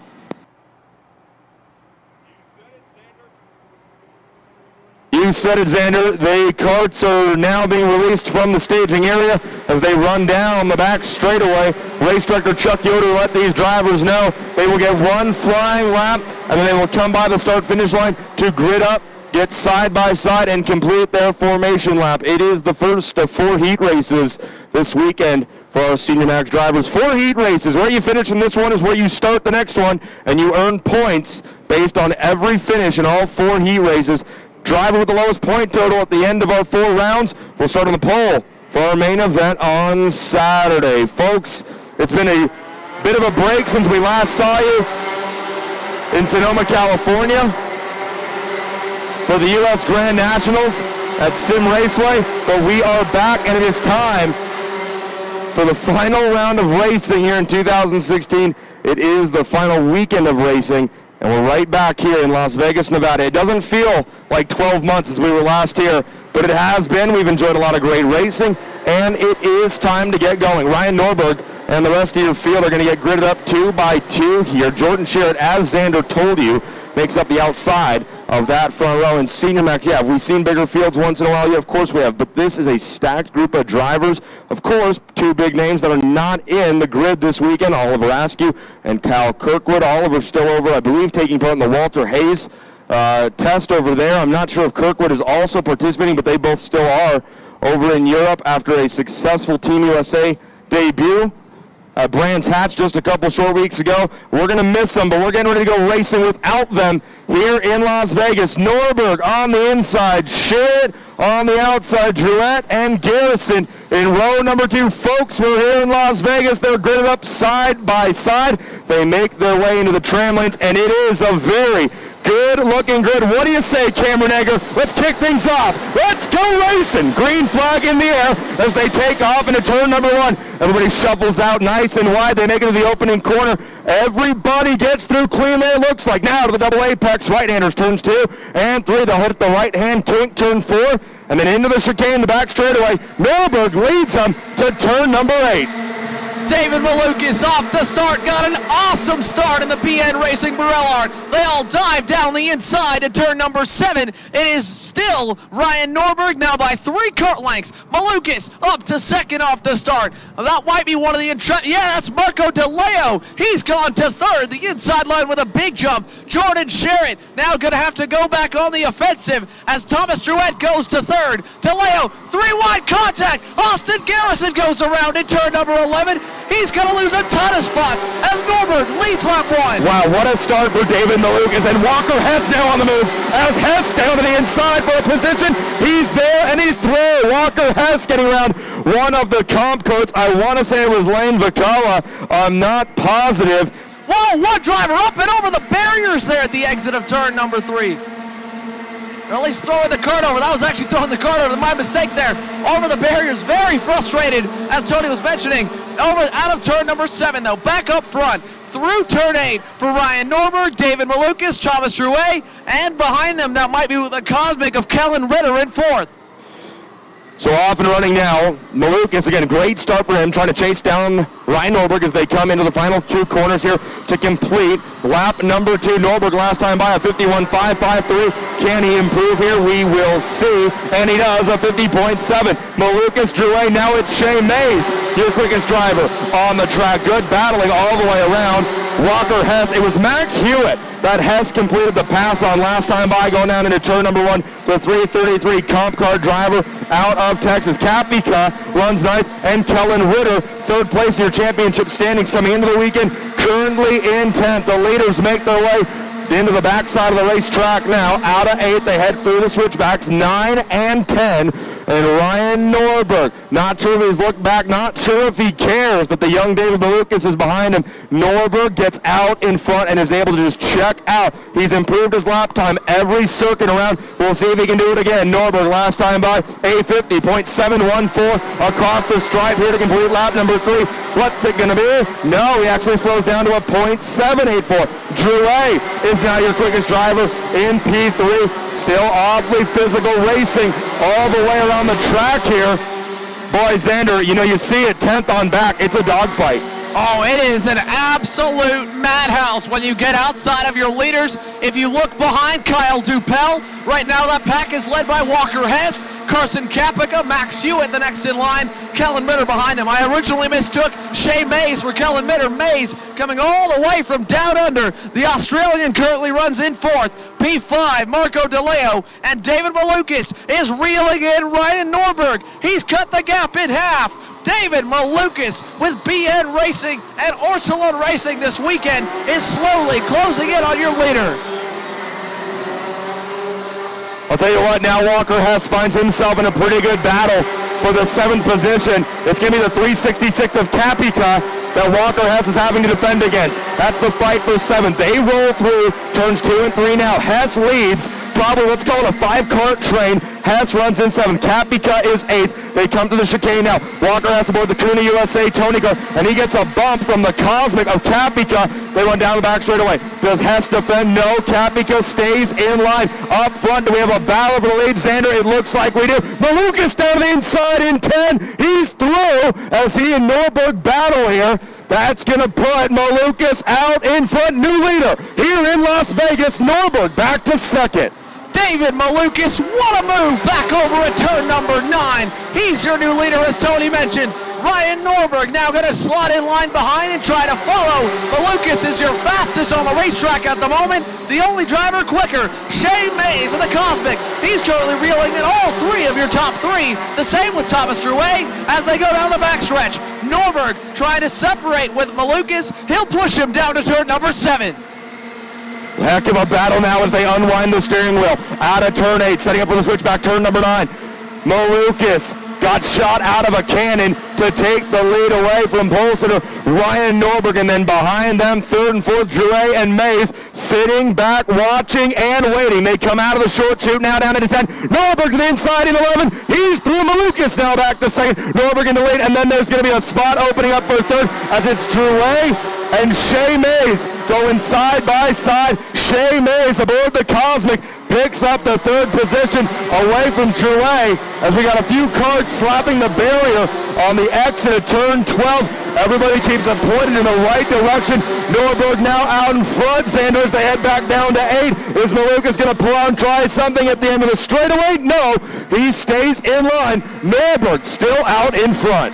Ryan Norberg had a very late move there in turn number 11. He was maybe 2 cart lengths back, and that's what I mentioned back earlier in the broadcast. You can pass from a way long back before trying to having to back off. Then you can pass even from as far back as Shea Mays is. He makes contact with Ryan Norberg. Malukas goes back. The battle for 2nd has allowed Ryan Norberg to get a big gap now to turn 1, as Shea Mays was able to be the ultimate opportunist last time by in turn 12. He now makes a big bobble, and it costs him and Malukas big time. Norberg leads through 4. Big lead now for Ryan Norberg. Thanks to David Malukas, Shea Mays, and Drouet getting so close together on the insides of 11 and 12. That 2nd pack of carts, the fight for 7th. Austin Garrison, Carson Kapica, Walker Hess has now slipped to 9th. Max Hewitt runs in 10th. 7th, 8th, and 9th. Garrison, Kapica, and Hess. Such a good battle. Garrison out in front of that train. Oh, Hess to the inside in turn number 10. He's going to get the spot back. Hess now is going to go from 8th, let's call it. No, 9th back up to 8th. So Hess gets a position. He'll set his sights on Austin Garrison for P7. 6th is Kyle Dupel. 5th, Marco DeLeo. Shea Hayes, Thomas Drouet, Malukas, and Norberg. The way they run right now, as they've been shown 2 to go here, Xander. Not a lot of time left. just about ball game here for Ryan Norberg. He's got over a second gap back to David Malukas, and last time by, he even went quicker, about a tenth of a second quicker than the BN Racing Barillard. Malukas came in very strong at the start to try and gain some positions. It was an awesome start as well for Malukas to go to second, but that looks to be about as good as he's going to get. Behind him, Thomas Drouet still sits third. Then it's in that. I think the separation that was created there in 11 and 12, it's going to be too much to overcome. Ryan Norberg runs through the chicane for the final time today. They run down the back straightaway into turn number 8. They head for the switchbacks one more time into 8. Now they roll for the left-handed hairpin, turn number 9. Ryan Norberg started on pole, slipped as far back as third at one time, but he's back out in front. 3 corners, now 2 corners to go. The pole sitter makes his way into 11 and 12. Pretty easy work this time by Norberg, starting the weekend off on the right foot. Senior Max Heat 1 is going to go to Orlando, Flores, Ryan Norberg. Second place is going to go to the young man, David Malukas. Thomas Drouet goes purple on the final lap. Great run to the checkered flag for Drouet as he goes 50.375. He is your quickest driver on the track. Marco DeLeo ends up 4th. Kyle DePel 5th. Austin Garrison 6th. Walker Hess rallies and runs really well for a finish in the 7th position. He is in a championship fight right now, folks. Walker Hess can come out of this weekend with a championship podium. He trailed Kellen Ritter by 48 points coming into the weekend. Hess wants to leave here with a trophy. Well, he's on the right start. He finishes 7th. Kapika 8th. Dan Roper 9th. And Max Hewitt rounds out your top 10. Kellen Ritter, 3rd place in that championship fight we talked about. He finishes P11. Carbon is 12th. Overo 13th. Leduc, Rylance round out your top 15. But Xander, Ryan Norberg put on a pretty good show. Yeah, he did. He was absolutely flawless after he got to the lead. And as soon as he took it back from David Malukas, a little bit of good luck there with a really late move by Shea Mays. Nothing wrong on Mays' part. It was a great pass, but just unfortunate for Mays.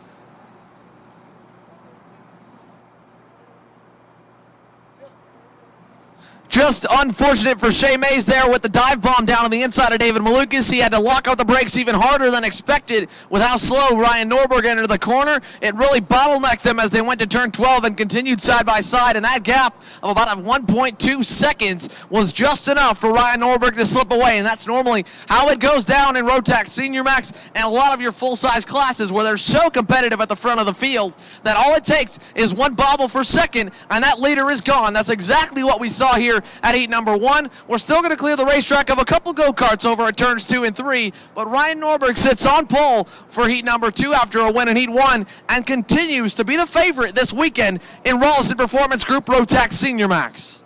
As Xander said it, the pole position for heat number 2 now will belong to your race 1 winner, Ryan Norberg. The heat races are progressive, so where you finish in heat 1 is where you start heat number 2. So for the drivers that were able to move up in that first heat, good for them. For the drivers who didn't have the start they wanted, well, they'll have a little bit of work to do tomorrow, but they'll have plenty of time to do it as we have 4 rounds of heat races on schedule for each and every one of our classes. Great racing to kick things off here at the final round of the 2016 season. It is the Sofina Foods US Open presented by Fixie Wheels. And folks, we want to remind all of you here at Vegas this weekend, well, first of all, thanks for being here, but tell your friends, tell your family, tell your fan club that we are broadcasting live at maxspeedentertainment.com. You can go to the Watch Live button there.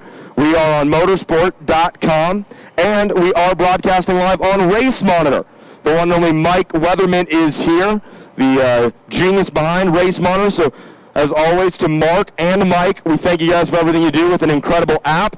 And it sure makes announcing these races from the roof of a Connex a heck of a lot easier. That will do it for Senior Max. They will be on track again tomorrow. But for now, they'll head to the showers. We're going to step aside for just a quick moment. Coming up next, it is the Kuna USA Junior Max Heat number 1.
And just like that, we are back on track, ready to roll with heat number 2 of round number 1.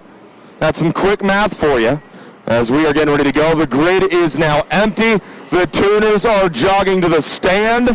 The drivers are completing their out lap. As you can hear, a good-sized field of Junior Max karts make their way around this track for the first time. Yuvan Sundramurthy, the young driver out of the, well, I guess if you have the Pacific Northwest, we could call it the Atlantic Northeast. Whatever you want to call it, he's from up northeast, and he's just really stepped up his game so much in the last 12 months, and there's a lot of factors to that. I could go on and on about the reasons and the ideas and the theories I have, but at the end of the day, what matters the most is that he flat out has stepped it up. The driver behind the wheel, he's put the visor on, and he's gone out there and he's done it. The guy has spent some time in a race car at Lime Rock Motorsports Park up there. The kid's just getting as much seat time as he possibly can. Yuvan Sundramurthy and Ryan McDermott are your front row as the Junior Max field presented by Cooney USA makes their way out of 11 into an early apexing turn number 12. It's time for one of the biggest classes of the weekend. Junior Max into the tram lanes, 2x2. Tavella and Gonzalez, row number 2. Let's go racing.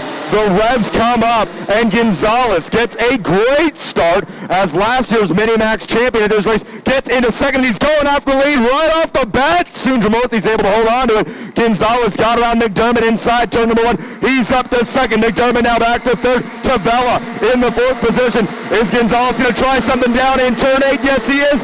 Gonzalez looks to the inside, and he's got it. But can he bring McDermott with him? They all fan out wide. Whoa, one slow cart on the exit of 8, but Gonzalez has the top spot as they roll through the switchbacks, and we did see one driver up there in that lead pack maybe get a little squirrely and lose some big-time exit speed. Tyler Gonzalez, Ryan McDermott, and Yuvan Sundramurthy, your top 3, and then it's going to be Dylan Tavella, and I want to say Stephen Malozzi. Yes, it is Stephen Malozzi, who had such a good run this year at West Palm Beach at the Florida Winter Tour. Malozzi made the move over to the Burrell ART, and it is paying off. Xander, good opening lap. Tyler Gonzalez showing why he is one of the best drivers in the country and why he is our 2016 Rotax Mini-Max National Champion. He had made that move back at the end of the back straightaway in turn number 8. Sundramurthy didn't even block him at all, wasn't able to defend early enough, and then Sundramurthy had to fight off Ryan McDermott over to turn number 9, and he lost that battle. So your leader is Tyler Gonzalez. Ryan McDermott runs second, trying to run him down. Sundramurthy sits in third. Dylan Tavella fourth. Dylan Gennaro's been able to hold back Stephen Malozzi. 2 drivers off the racetrack. Well, Nick Bruckner is one of them. Nick Bruckner, your championship leader, into the barriers in heat number 1. This is not even close to what he wanted. He had a poor qualifying run. Nick Bruckner, frustrated, he gets out of the cart, and a smashed left front spindle is going to take the 274 out of it. Nick Bruckner out of the race here at lap number 2. And Xander, that's Nick Bruckner, as you said, your championship point leader, and Jeremy Fabian getting together on the end of lap number 2 there. You know what, I'm going to try to be too critical, but I'll tell you what, one driver did not handle that incident very well, as Bruckner is up and out of the cart now. Not what you want to see in your championship fight, but it's the first heat race of the weekend, as he just gets up and walks plain right away from the go-kart, doesn't even care. Tyler Gonzalez, meanwhile, leads this race with Ryan McDermott in second. McDermott goes purple. He is your quickest driver on the track. Nope, now that honor belongs to the 254 Dylan Gennaro. Now the fastest driver on track. McDermott in second, Sundramurthy third. Wow, McDermott with a big run out of the chicane. Is he close enough to take a look? No, he was so close. Peeked the front bumper out just a little bit. McDermott did, but he just wasn't able to make a move down on the inside of your race leader, Tyler Gonzalez. But boy, McDermott is up on the wheel now as they come out of 9 through 10 now. They set up for the final 2 corners, heading back to the grandstands, 11 and 12. McDermott's going to be hard on the brakes, closes right up on Tyler Gonzalez. They had out of 12 down the front straight. What's the gap going to be this time? It goes from 0.3 of a second down to 0.2 of a second. McDermott on the wheel. Now McDermott to the inside in 2. He's through. McDermott, your new race leader. Ryan McDermott set him up perfectly. Tyler Gonzalez wants it back. He is all over the bumper down to turn in, and he'll stay glued right there. He's going to exactly follow McDermott, I believe, for the next lap or so, unless Ryan makes a mistake. Gonzalez not going to waste too much time as they exit turn number 9 over to 10. Uven Sundraramurthy not out of it at all. In fact, he's closed up a little bit based off the pass. It is still McDermott, though. Gonzalez now trails by a kart length through turn 11.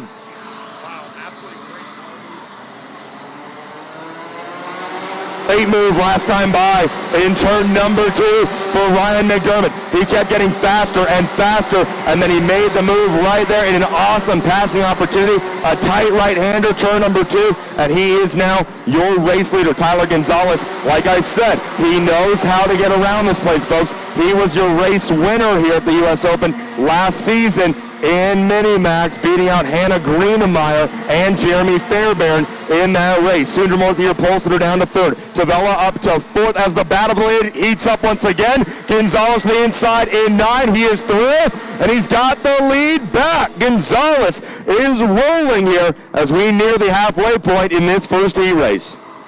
That was a very late move back in turn number 9 for Tyler Gonzalez down the inside of Ryan McDermott. McDermott now trails by about a kart and a half over to turn number 1. Uven Sundraramurthy still trails. Now McDermott back down the inside in turn number 2.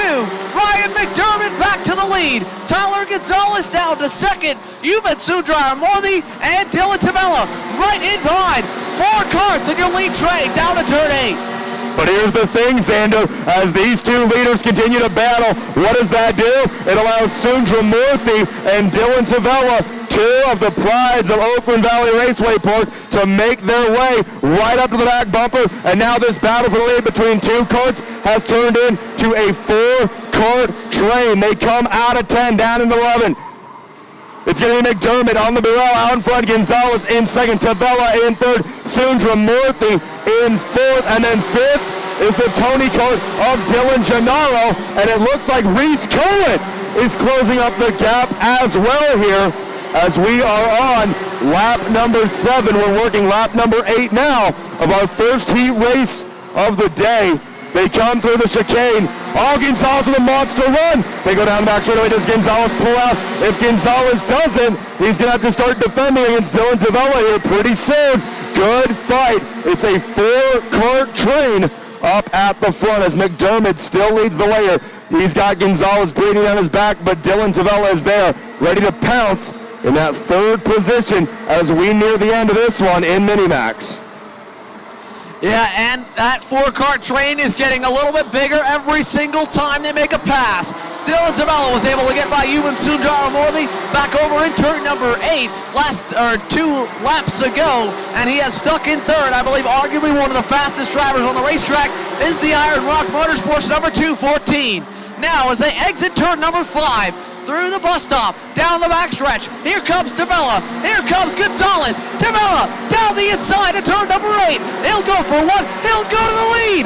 Dylan Tavella, 2 for 1 today as he takes it. Now fighting back with Gonzalez to turn 9. Gonzalez still on the outside. McDermott goes through. They're side by side at turn 10. A huge pack of karts. Tavella, your leader. Then it's McDermott. 3rd, Gonzalez. 4th, Sundraramurthy. 5th is going to be the 294 Cosmic. He'll go by Sundraramurthy there in 2. Turn number 11 and 12. Battling for 2nd. McDermott sees the white flag. Wow, 2 for 1. Dylan Tavella down in turn number 8. As Xander said it, what a monster move. He got both Gonzalez and McDermott. Now McDermott has found his way back to the front. Tavella's in 2nd. They run down the back shoulder for the final time. The white flag is in the air. Tavella looking for some room, but McDermott all the way down to the inside. He's not going to let Tavella get him there. Now Gonzalez to the outside in turn number 1. Tavella gives McDermott the bumper. They're bottlenecked up as they come out of 9. Heading for 10, the final trip into the last 2 corners. It's going to be your leader, Ryan McDermott, out in front, locking up the brakes. Gonzalez looks like he's in second out of the final corner. Oh, and Sundra Murthy makes contact with the barriers. Checkered flag waves over Ryan McDermott. And Yuvan Sundramurthy recovers well to hold him off. It's a heartbreak for Sundramurthy to finish 13th after slapping the barrier on the exit of turn 11. What a wild race that was. The last lap, Ryan McDermott, Tyler Gonzalez, Reese Cohen out of RPG, the Australian driver, finishes third. Tavella, who was your leader with 2 to go, finishes fourth. And then Matias Ramirez in fifth. Pretty good Junior Max action there, I'd say, Xander.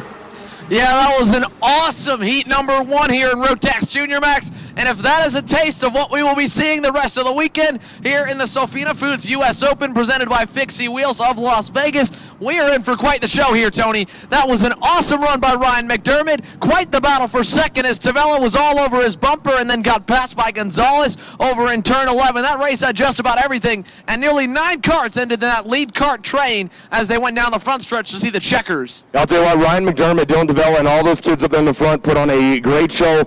I'm not going to say it wasn't physical, and I'm also not going to be too surprised if you hear a little bit of involvement in the finishing order of that last race by our stewards. It got a little physical out there. And, of course, the big news out of this race, your championship point leader, Nick Bruckner, getting taken out there on lap number 2, retiring early after contact with Jeremy Fairbairn. So as Xander said, he won here in the CUNY USA Junior Max race. Boy, it sure did have a little bit of everything. And the good news is, folks, that's just an appetizer for the rest of the weekend, as these kids have 3 more heat races before we get to their main event on Saturday afternoon. It is going to be a phenomenal weekend of racing here in Las Vegas. We're happy all of you are here watching with us live. And, of course, tell your friends, tell your family, send them over to maxspeedentertainment.com, where we are broadcasting live video and audio coverage of this weekend here in Las Vegas. They can find us on motorsport.com. And, as always, download the Race Monitor app to watch live video and audio of this weekend. McDermott comes out of it with the win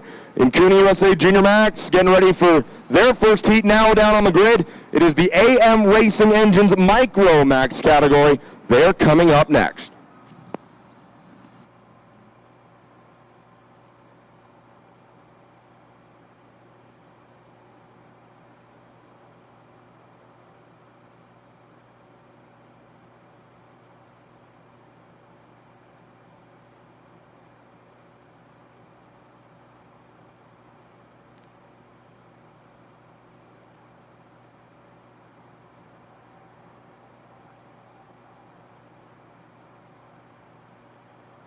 We're going to get set to clear the racetrack. We still have a couple of go-karts right now stranded off the side outside the barriers. Nick Bruckner's kart is still one of them. That'll be cleared very soon. The rest of the drivers already off the track and into the scale line.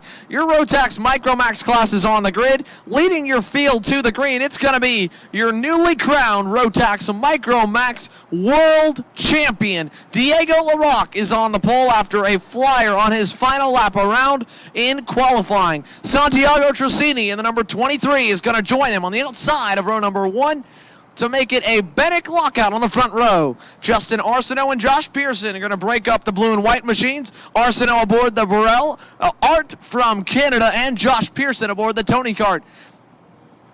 James Agozi and Brandon Tyner will make up row number 3. Jeremy Fletcher and Nikita Johnson, row 4. And Alex Powell and Emma Fittipaldi are going to be rounding out the top 10. We are almost clear of the racetrack and getting set to go green with Rotax Micromax action. Again, we are only through 2 heat races here, folks. It's going to be a long weekend, but it's going to be a long weekend with some awesome racing here at the Sofina Foods US Open, presented by Fixie Wheels.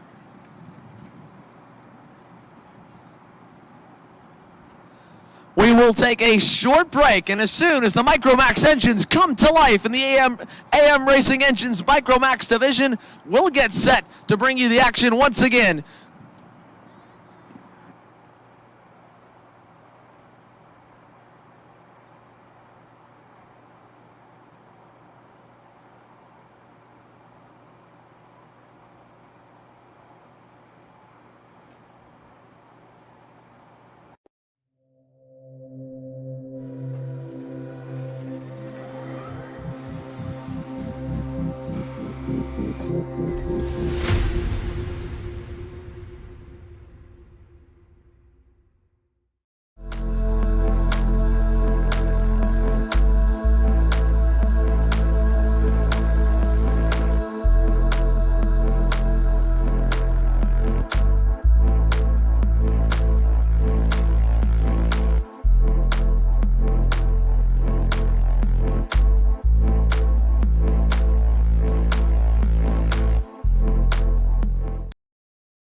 Mazda Road to Indy has been training and promoting the best, most ambitious open-wheel drivers and teams in North America. Now, Max Speed Group and Anderson Promotions brings to the Rotax karting world a unique opportunity to experience the next level in racing. A lot of these karters have a dream of becoming an IndyCar racer, and that transition going from Rotax to the Mazda Road to Indy is finally there for them to be able to get a feel of that car. The Mazda Road to Indy, where drivers and teams from around the world come to succeed. This is where it all starts. This is where you want to be. Over 25 drivers in your Rotax Micromax class. Diego LaRocque and Santiago Tracini are set to lead your field to the green as they make their way out of turn number 9 over to turn 10 on the outlap. One full lap to warm up the motors here, the water-cooled Rotax engines as they exit turn number 11. Diego LaRocque and Santiago Tracini already trying to get up to full song to get those tires and engines warmed up as they come down the front straightaway.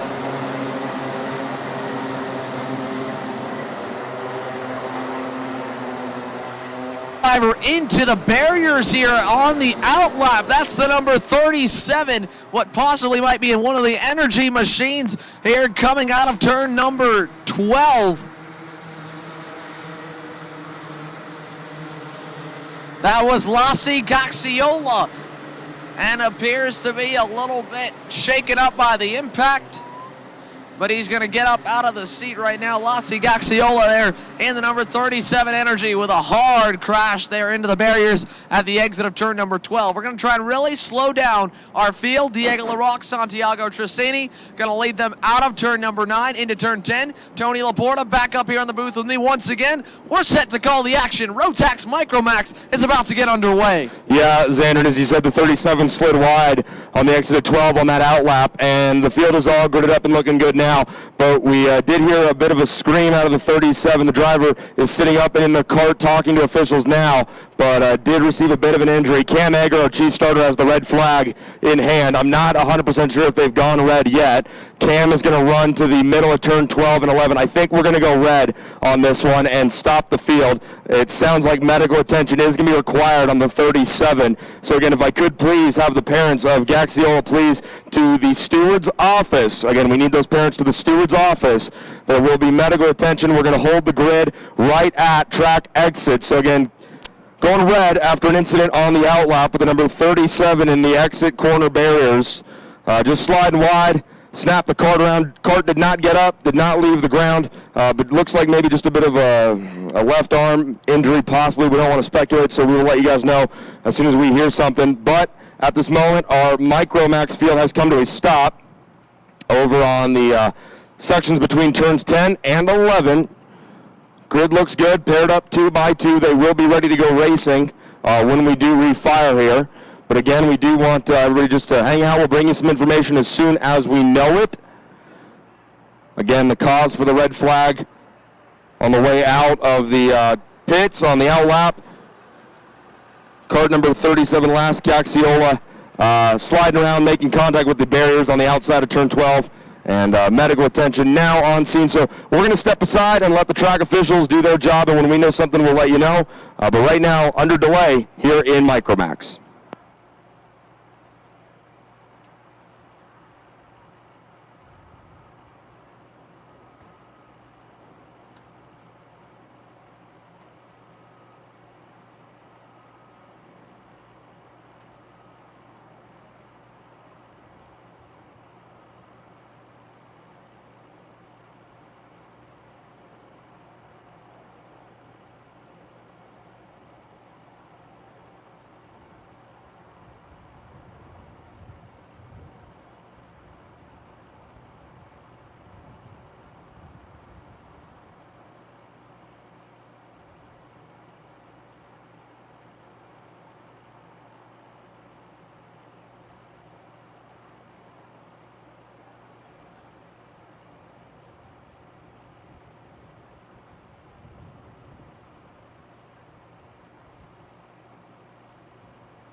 Mazda Road to Indy has been training and promoting the best, most ambitious open-wheel drivers and teams in North America. Now, Max Speed Group and Anderson Promotions brings to the Rotex karting world a unique opportunity to experience the next level in racing. A lot of these karters have a dream of becoming an IndyCar racer, and that transition going from Rotex to the Mazda Road to Indy is finally there for them to be able to get a feel of that car. The Mazda Road to Indy, where drivers and teams from around the world come to succeed. This is where it all starts. This is where you want to be.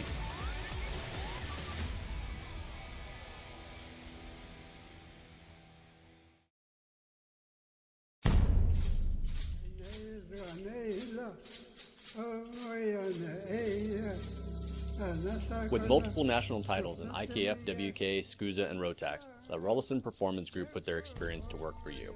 Coast to coast, RPG offers the most comprehensive driver development program. From detailed on-track data analysis to trackside coaching for tuners and drivers, RPG's individualized trackside support will improve your results. RPG is an authorized Rotax service center and a top supplier of Cosmic Carts and OTK parts. Visit us on the web at rollisonperformancegroup.com.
All right, so folks, as we do get the cart, the number 37, cleared off the track, the good news I can tell you is the driver, the number 37, is up and standing out of the go-kart. A little bit of an injury possibly to the right wrist, so how about a round of applause for the driver, the number 37, as that young driver is okay, going to get a ride back in the Medics ATV, but everything is okay. That is the most important thing.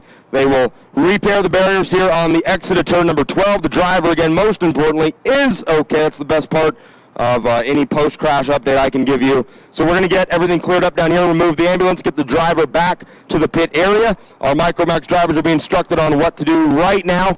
They've been given their grid sheet and will re-grid up. Since they never went green, they're more than likely in the right positions right now. And I'll tell you what, these Micromax kids, man, they are so good at coming to a start, man. They are, everywhere I go, the young drivers are always so good, man. They take it to heart. When that race director tells them, hey, I want you guys 2x2, I want you ready to go when you get to this point on the track, I want you going slow, these Micromax kids know exactly what to do. And you see that right now as they sit underneath the Masquerade Tower here at the Rio All Suites Hotel and Casino. Something about coming to Las Vegas in November to race go-karts. I don't know. It's fun. The weather is this weekend, clear blue skies. I haven't seen a cloud probably since I got here, and we're looking to keep it that way. Another round of applause for the driver, the number 37. Again, just a spin, slid a little wide on the exit of turn number 12 on the outlap, snapped the cart around, banged up the wrist a little bit, but that's going to happen out here on a barrier track like the one we've got here this weekend. So the ambulance is making its way off the track. We're going to get the barriers pushed back in place, and we are going to get going here again in just a few moments.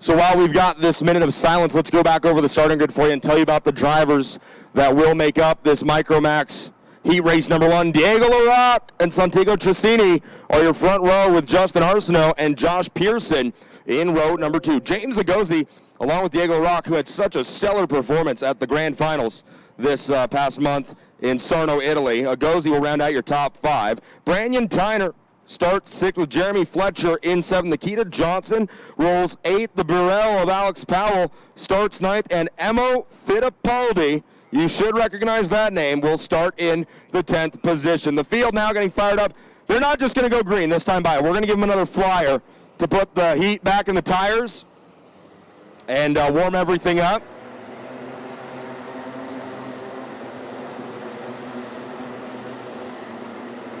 Emo Fittipaldi starts 10th, as we said. Noah Baker 11th. Enzo Swan will roll 12th. Jack Jeffers, Tuesday Calderwood, and Cooper Shipman are your top 15. Grand Junction's Braden Heinzen starts 16th with Jorge Ortiz in 17th. Dax Cawthron 18th. Grayson Andrews starts 19th with Sean Cosma in 20th. Patrick Molnar, Cabas Jacobs, the driver of the 37 who was involved in the incident, Gaxiola, will not make the start, and that pushes Ryan Persing, Chase Groff, Graham Trammell, and Marcello Paniccia, I always hope I'm saying that name right, up a few positions. Those are the drivers who will make up the starting grid here in Micromax. Here come the front two, LaRock and Trissini, both on that stellar Bennett kart chassis. Boy, they have got those things moving in the mini and micro ranks. The field makes their way around after their outlap. They will now start the grid up once again, 2 by 2, side by side. LaRock and Trissini will slow them down here on the back stretch. I want to say hi to everybody watching live back at home. Shout out to Miss Jennifer Mars. Thanks for the post. I hope you're enjoying your afternoon. Thank you so much for tuning in. Luca Mars, another Team USA representative in Sarno, Italy. He and the Slossers went over there, and Jen, we wish you were here hanging out with us this weekend. We wish Luca was racing, but we hope you guys are having a fun time. If you're still watching online, thanks a bunch, and hope to hear a little bit more from you as the weekend goes on. LaRock and Trissini, now your front row. Grid them up 2 by 2, and what was I saying about how good looking that grid can get here in Micromax? Justin Arsenault out of Canada, and Josh Pearson, the driver out of the Pacific Northwest, start 3rd and 4th. James Agozi rounds out your Fast 5 in qualifying. Tyner starts in 6th. Fletcher 7th. Nikita Johnson 8th. Powell and Fittipaldi. Your top 10 folks here at the US Open of Las Vegas. We're going to sell you the whole seat, but you're only going to need the edge, and you don't even need that because you're standing right now. It is time for Micromax Heat Race number 1 as the drivers come out of turn 11 into turn 12. They'll head for the tram lines. Diego LaRock, he wants to capitalize on what has been a fantastic 2016. Well, getting the U.S. Open of Las Vegas with a heat race win would be a good way to start the weekend. Trissini on the outside, LaRock on the inside. Hey, Cam Egger, my chief starter, what do you say? Let's go racing! Green flag flies in the air, and they get away to a clean start. Arsenault trying to force his way to the inside for P2. Can't get it done. Trissini closes the door and will slot right back into where he qualified, P2. But it's Diego LaRock leading a clean and green start onto the backside. They come out of turn 4 through the chicane. And it's Brandon Tyner who jumps up from 6th to 3rd on the opening lap. Trissini's going to take a look to the inside down in turn number 8. Nope, decides to stay in line behind LaRock. Nothing happening here at the end of the back straightaway to complete lap number 1. They come out of 8 into the switchbacks now. Turn number 9, the left-hander, before crossing back over and setting up for the right-handed. Turn number 10. They'll run past the short chute that takes you off track and into the final 2 corners, 11 and 12.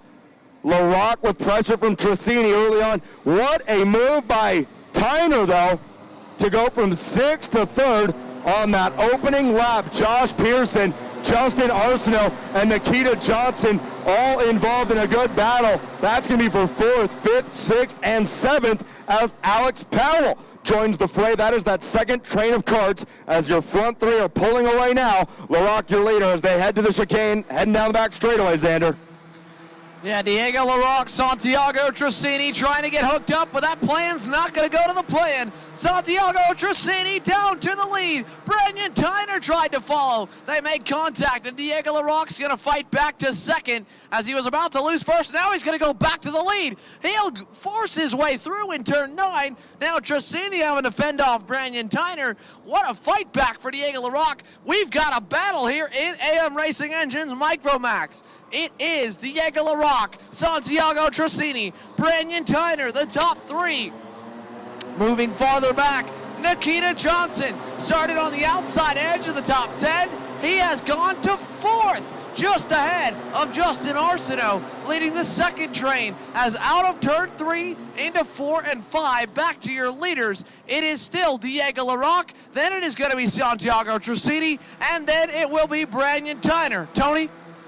You know, the fun thing about these young drivers in Micromax is they're so aggressive, but what's crazy about the kart and the engine package they have to race in, you know, it's a low horsepower engine. So you see a lot of draft style, a lot of freight train and pack style racing. And Xander hit on it earlier today. The draft here in Las Vegas is a big part of it. You have 2 long straightaways. That back straightaway is so long, you can really get a bit of aero advantage if you close up right behind a driver and you see LaRocque, Tracini, and Tyner. That's what they're trying to do. But as they battle, Xander called the pass down in turn number 8. As those 3 battle, that allows Justin Arsenault, Josh Pearson, Nikita Johnson. That allows all those kids running 4th, 5th, and 6th to close up. Tyner and Tracini battle. Coming out of turns 2 and 3, they roll through the hook in 4. Now the chicane, 5, 6, and 7. LaRocque pulling away, corner by corner. Tracini's going to defend down to the inside. Does Tyner make a move down to the inside for turn 8?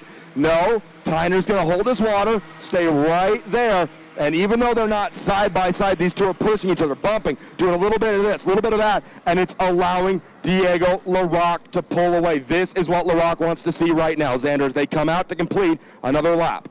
Yeah, heading into turn number 11. Last time here through the back section, it was a heck of a lot closer. And while the gap did go a much bigger than what it was before through to Brandon Tyner's attempt in turn number 1, it still has closed back up now to just about a kart length as Tyner and Tracini have worked together through turns 2 and 3. Now out of 3 over to 4 and 5, Santiago Tracini is back in the draft of Diego LaRocque. He's pulled up to the bumper. Brandon Tyner is close. Look behind them. Josh Pearson, Justin Arsenault, Nikita Johnson, they're not too far back if the battling continues for the lead. One other thing I want to mention really quick, Brandon Tyner's attempt back in turn number 1 a few laps ago would have been successful in any kind of higher horsepower class with a longer braking zone. But the braking zones are just too short in some of these 90-degree corners for the Micromax drivers to make it stick, especially with a switchback as the next turn.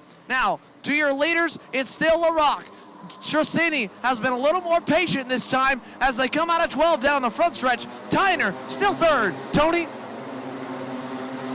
Now, something I want to bring your attention to, Xander, as you're talking about these guys running so closely together. Josh Pearson, not this most recent lap, but 2 laps ago, was your quickest driver on track. Pearson, the driver, in 4th right now, and that's good news for Pearson. He's getting quicker and quicker, and your top 3 have all bunched back up together now. Tracini, with help from Tyner, down to the inside in turn number 8. He's there, and it looks like he's through.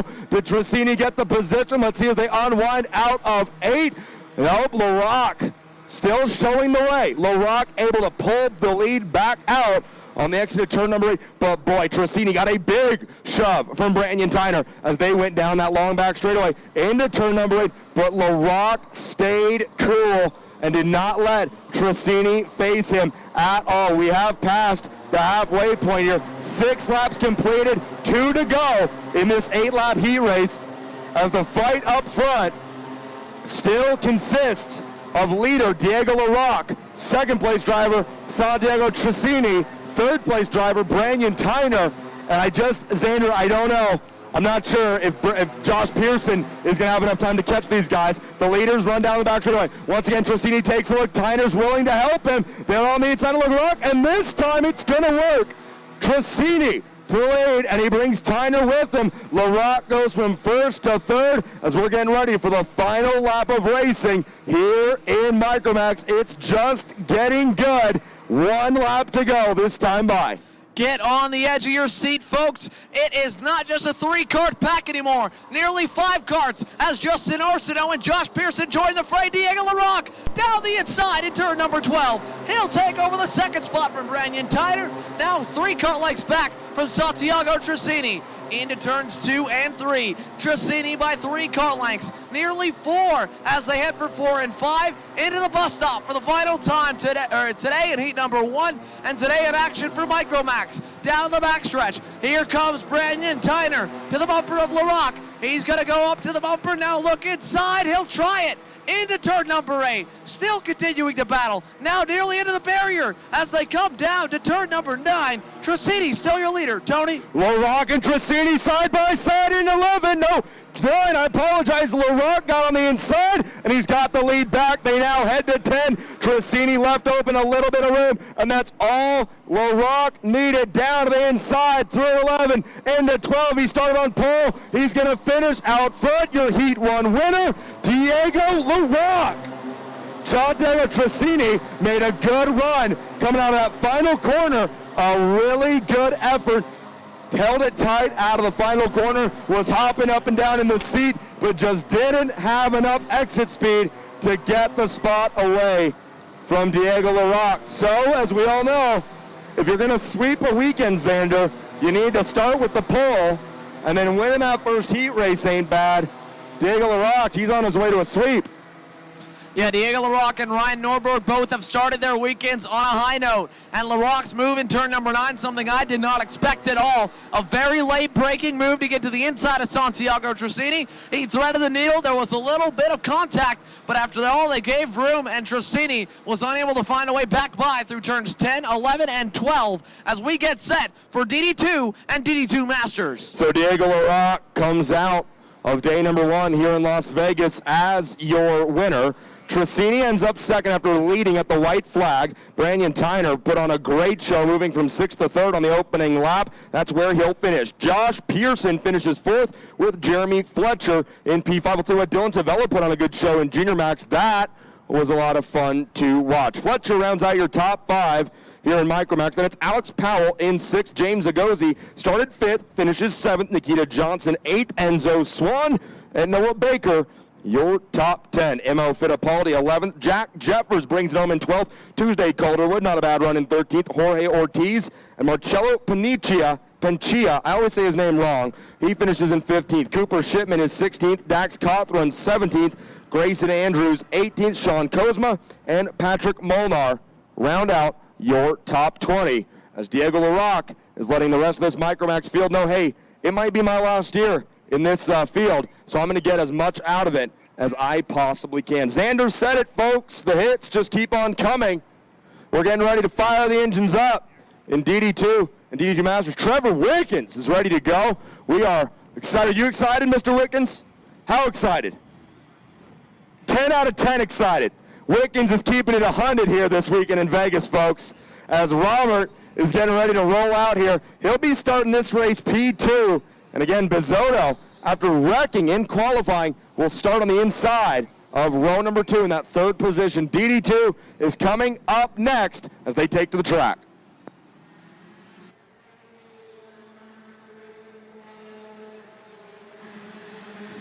So DD2, again, after Alessandro Bizzotto, it will be Andreas Bachmann and Ethan Simeone in 5th and 6th. We have one driver in 4th, not showing up originally on Race Monitor. I believe that's, yes, Zach Clayman DeMello. So Zachary Clayman DeMello is going to join Bizzotto on row 2. Andreas Bachmann, Ethan Simeone, row 3. Michael McCarthy, Jessica Bachmann all the way from Sweden, row 4. Luis Chavo was quick in DD2 Masters. He starts on the pole for that division as they all exit turn number 12. Your leader and pole sitter here on the outlap. As one driver caught the barrier there outside of turn number 12. Not sure exactly who that was. Yeah, he touched it. But either way, as we go down the backstretch, we're going to go ahead and start slowing them down, gridding them up. Robert Wickens on the outside of Davide Greco.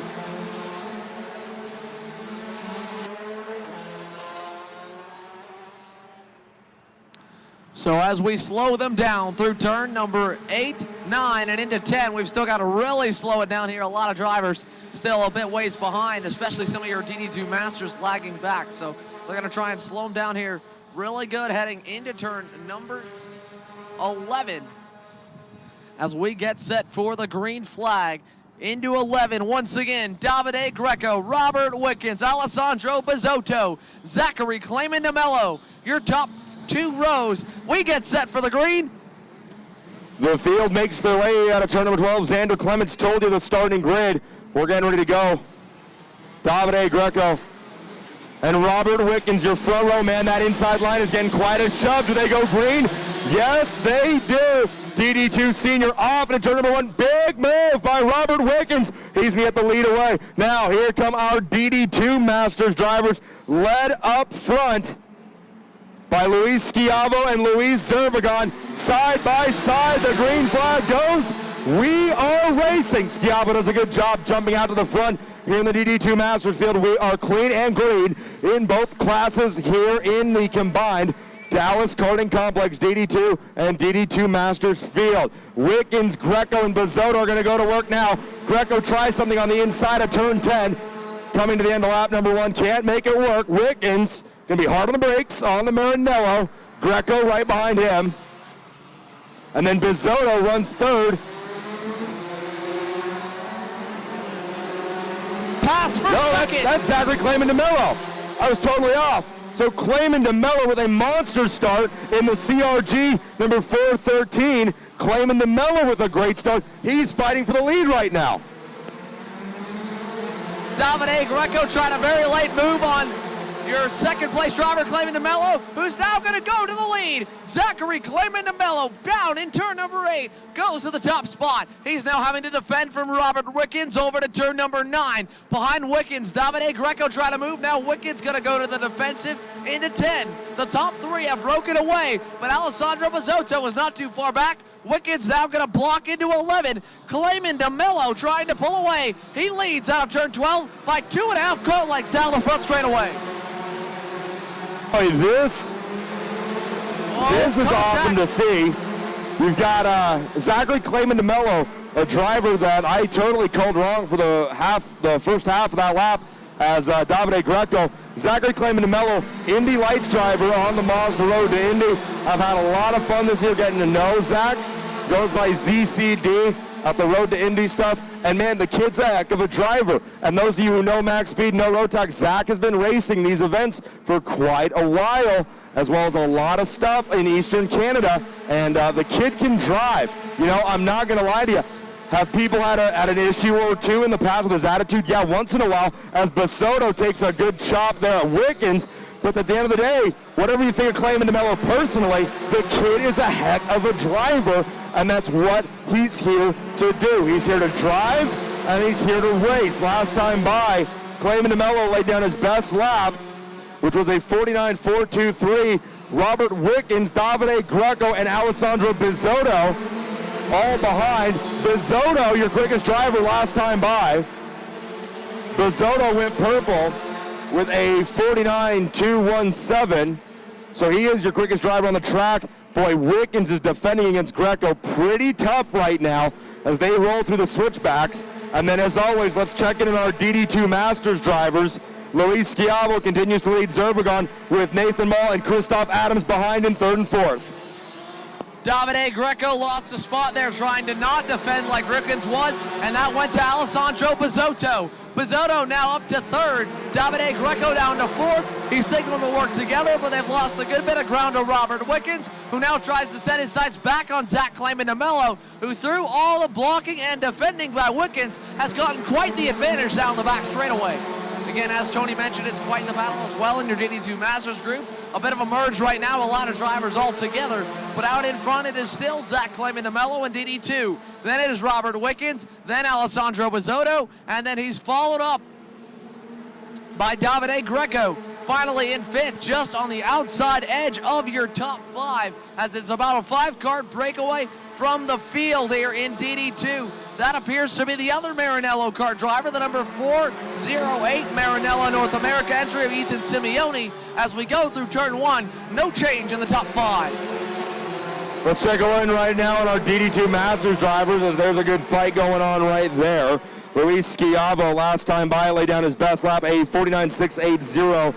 He's out in front of Zerbegon by nearly a half of a second last time by. We'll see what it is here. Yep, it grows to 0.6 of a second. And then it looks like Christoph Adams may have gotten around Nathan Mull. Yes, he did. Christoph Adams has passed Nathan Mull, two-time member of Team USA. Well, more than that. Mull now down to 4th. Camilo Matiz is running 5th. Billings 6th. Licardi is 7th. Billings 8th. And Conrad Park in 9th. Yellow flags waving over in turn number 9. Not sure what the issue is over there. Oh, we got one driver up on the exit. On the exit of turn number 9, down by about halfway between turn 9 and 10. The driver's backed it into the barriers, trying to get rolling once again. Not sure he's going to get a hand from an official, but yeah, that will take him out. That'll take him out of competition. I want to say it was one of the Billings, possibly Ronald Billings. Let's see here. No, I'm not sure who that was. The driver, the DD2 Master, I believe, who went off. Oh, you know what? Well, no, I'm not sure who it is just yet. As we near the end of this DD2 Masters race, working on lap 6 now. Here comes Zachary Clayman de Mello, Robert Wickens, Alessandro Bizzotto has gotten his way back up to his qualifying position of P3, and then Bizzotto is working on the back bumper of Robert Wickens like crazy. They come out of 3, through 4 now onto the chicane, 5, 6, and 7. Wickens has got to be careful. Now Bizzotto looks to the outside as Wickens is going to defend. No, Bizzotto to the inside, down in 8. He's got it. Oh, but that opens up the door for Greco. Greco on the outside. They lock up the brakes. Now 3 wide. In turn number 9, Wickens is going to get the spot back. Bizzotto, Greco, and Wickens all 3 wide. Rolling into turn number 9. That last time by. Now Bizzotto way down to the inside for what would be 3rd position. Away from Wickens. Now Wickens takes it back. Unbelievable racing here as Wickens, Greco, Bizzotto all over each other here with 3 laps to go. Now 2 laps to go. Wickens and Greco and Bizzotto throwing it in to the inside every single corner from turn 7 through turn 12.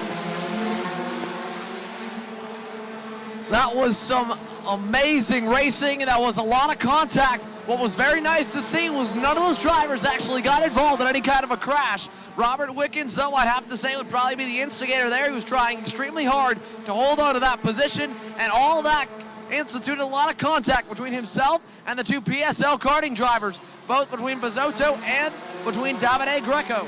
Now, Bizzotto's gone by, Davide Greco's gone by. Wickens has actually lost another spot to the 4:08 of Ethan Simeone, who was able to get by as the white flag is in the air. A lot of action has not been at the spotlight of Zach Clayman de Mello. Clayman de Mello heading down the backstretch for the final time here today as he goes for turn number 8. It has been smooth sailing since he took the lead back from Robert Wickens, and Zach Clayman de Mello entering turn number 9 for the final time. This time around, Zach Clayman de Mello has had it made. After all the passing behind him, he's got him near 2.5 second gap back to Davide Greco. Greco had a bit of speed, but as he exits turn number 11 into 12 and down the front stretch, Zach Clayman de Mello wins heat number 1.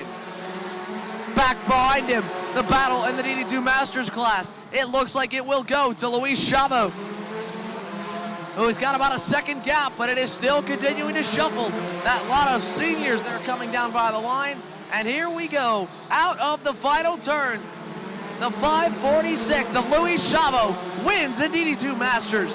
Luis Zerbegon finishes 2nd, Christoph Adams 3rd, Nathan Mowell 4th, Camilo Matiz 5th. As Davide Greco finishes 2nd, Alessandro Bizzotto 3rd, Ethan Simeone 4th, Robert Wickens 5th. But once again, we didn't mention him too much, but it was still quite the showing and a flawless end to the race for Zach Clayman de Mello to come away with the win in DD2. Oh, man, that was just a bananas race. That was bananas, B-A-N-A-N-A-S. That was nuts. That was great.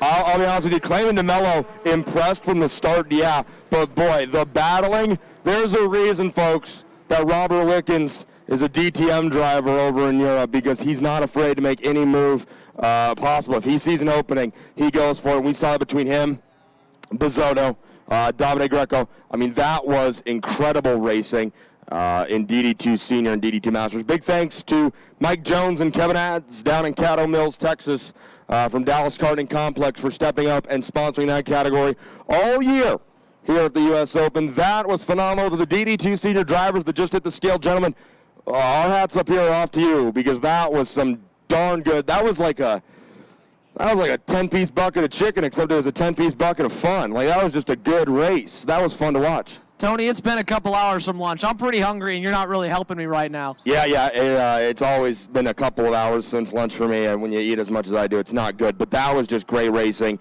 I'm still hungry, but I'm thirsty for more great racing like that, too.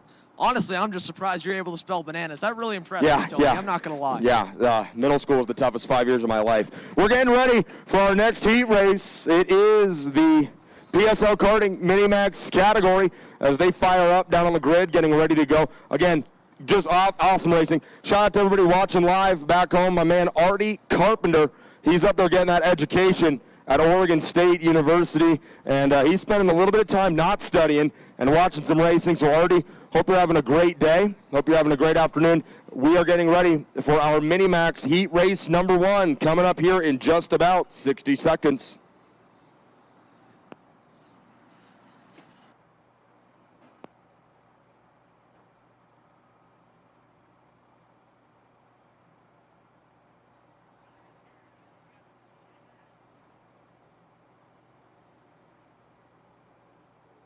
Rotax Minimax on the racetrack right now. We're going to get set to let them loose. They've already left the grid, and it is just a lap and a half before we will try to let them go on the grid. Jetpack Jack Crawford has been in a field of his own nearly his entire own zip code. All throughout the weekend, he was nearly a half-second clear of your field in qualifying, although that gap was closed near the end by none other than the Australian of Angus Giffen, who got it down to 3.5 tenths of a second. Giffen is going to start alongside Crawford to make up the front row. Aiden Fox aboard the Comp cart, and Dale Coran, the Kuna USA Tony cart. Row 2 with Ashton Torgerson rounding out the top 5.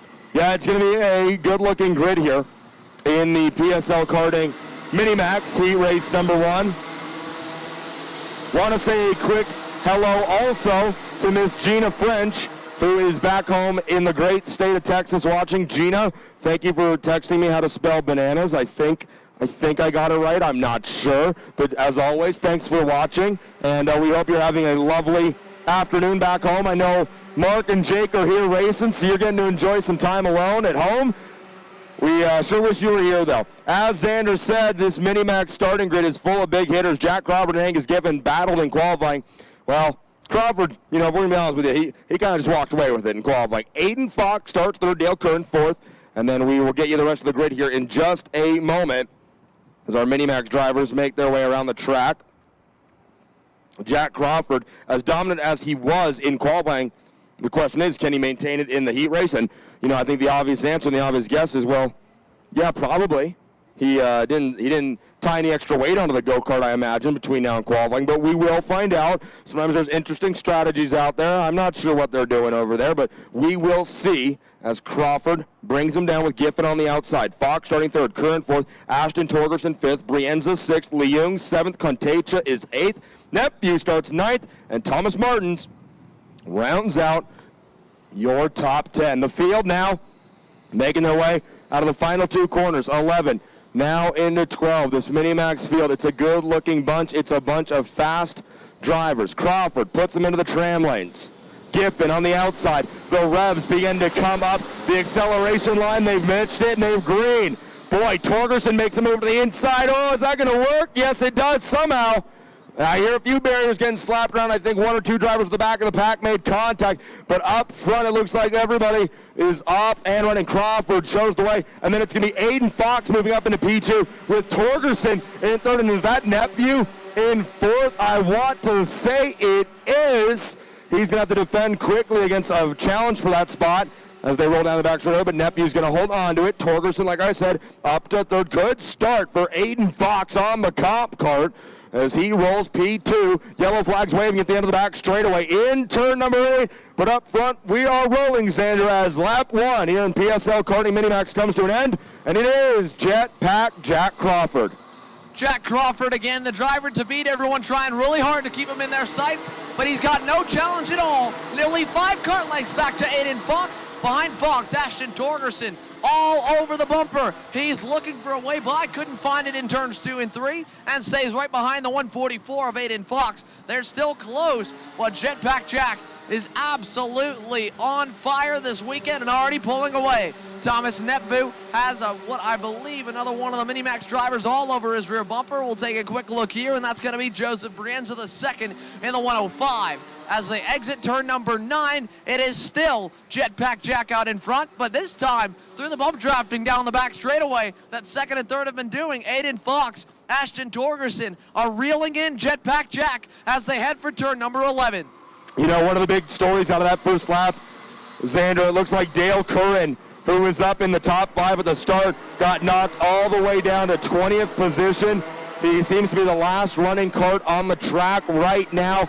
Possibly one of the drivers that was either involved in the the turn 1 yellow flag or the turn 8 yellow flag at the end of the back straightaway. Not sure exactly what incident took Curran out of the running, but he is out on track, just way down the running order in P20 after starting this race inside the top 5. So we check back in. Crawford is your leader, but for how much longer, as Aiden Fox goes purple last time by 53.549. Fox is trying to run down Jack Crawford, but Fox has got to be careful. He's got Ashton Torgerson right behind him. When Ashton Torgerson isn't racing go-karts, he's driving monster trucks. Man, how cool is that? Yeah, Ashton Torgerson and Aiden Fox worked beautifully last time by. They're not working as well this time, though, as Jetpack Jack is going to go purple. 53.403, a tenth and a half quicker than Aiden Fox, another tenth quicker than Ashton Torgerson, and then they're even 2/10 of a second quicker than fourth place right now, Thomas Netvu. Netvu, of course, your Rotax World Finals vice champion in the Minimax class. Of course, here in Minimax, he's got a couple of drivers still nipping at his heels. Joseph Brienza the second is one of them as Jetpack Jack leads them out of turn number 8. Into turn number 9 for Jack Crawford. He looks to set sail. This time by, cross flags will fly in the air. It'll be 4 laps in, 4 laps to go. And the first time we've really had to keep track of the laps here in the heat races. They have been action-packed, every single one start to finish. But here in Minimax right now, it is simply the Jack Crawford show. He is putting on an absolute clinic this weekend. As behind him, Aiden Fox, Ashton Torgerson still runs second and third. Thomas Netvu, Joseph Brienza the second, fourth and fifth. Logan Calderwood runs sixth. Dustin Salavaria runs in seventh. Diego Contagia, eighth. Thomas Martins in ninth. Corbin Andrews 10th. As the rest of your field files through turns 2 and 3 and down the back straightaway, Jack Crawford continues to pull away. Battle for second. Here comes Ashton Torgerson down the inside. He'll go to P2 as Aiden Fox falls down to third. Out of turn number 9 into turn number 10, Jack Crawford has pulled away. Look at the gap already. It is just going to be 5 laps complete this time by. No challenge whatsoever for Jack Crawford. Ashton Torgerson still runs second. Aiden Fox in third. Behind them, Joseph Brienza the second has gotten past Thomas Netvu, who runs in fifth. Behind Thomas Netvu, that's the second train led by Logan Calderwood. He's trailed by Dustin Salavaria and Diego Contagia. That 3-car group exits turn number 3 as Jetpack Jack exits turn 7 and heads down the back straightaway.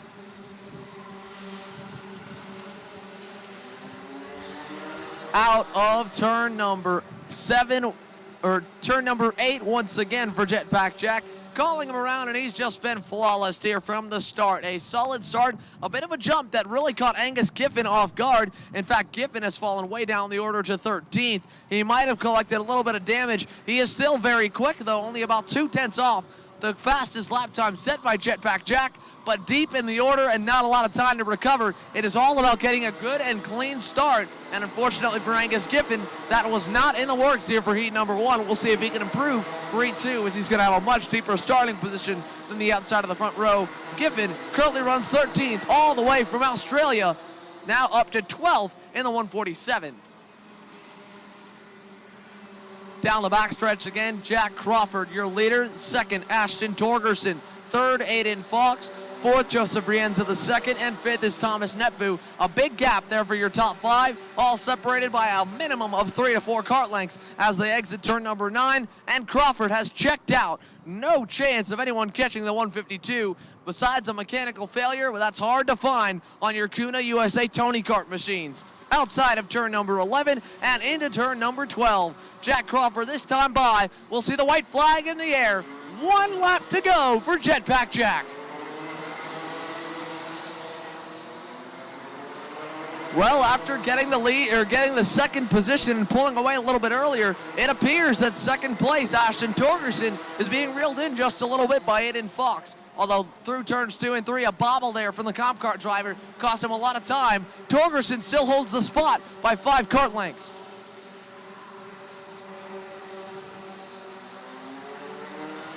Out of turn number 8, it is close between second, third, and fourth. With fourth place, Joseph Brienza the second. Thomas Nepvu has fallen off just a little bit as they head for turn number 10. But out of 10, your race leader, Jetpack Jack Crawford, en route to a perfect weekend, sweeping nearly every practice, winning the pole, and as he exits turn number 12, Jetpack Jack wins heat number 1 in Minimax. Ashton Torgerson finishes second, Aiden Fox third, Joseph Brienza the second, fourth, Thomas Nepvu finishes fifth. Here in your PSL karting Rotax Minimax class, the highest PSL karting driver is, of course, Thomas Nepvu, who unfortunately is still lacking just a little bit of pace right now to be where he wants to be. Nepvu, the Canadian, finishes fifth in heat number 1.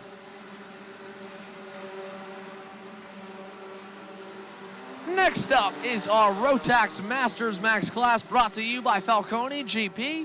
That class at 11 carts strong has been dominated by Billy Cleveland, the only class right now with a bigger margin from first place to second in the class you just witnessed, Rotax Minimax, presented by PSL Karting. So as Falcone GP, Rotax Masters Max is on the grid and set to go green, we'll take a short break and be right back with you right here on MaxSpeedEntertainment.com.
It is time for Rotax Masters Max, presented by Falcone GP.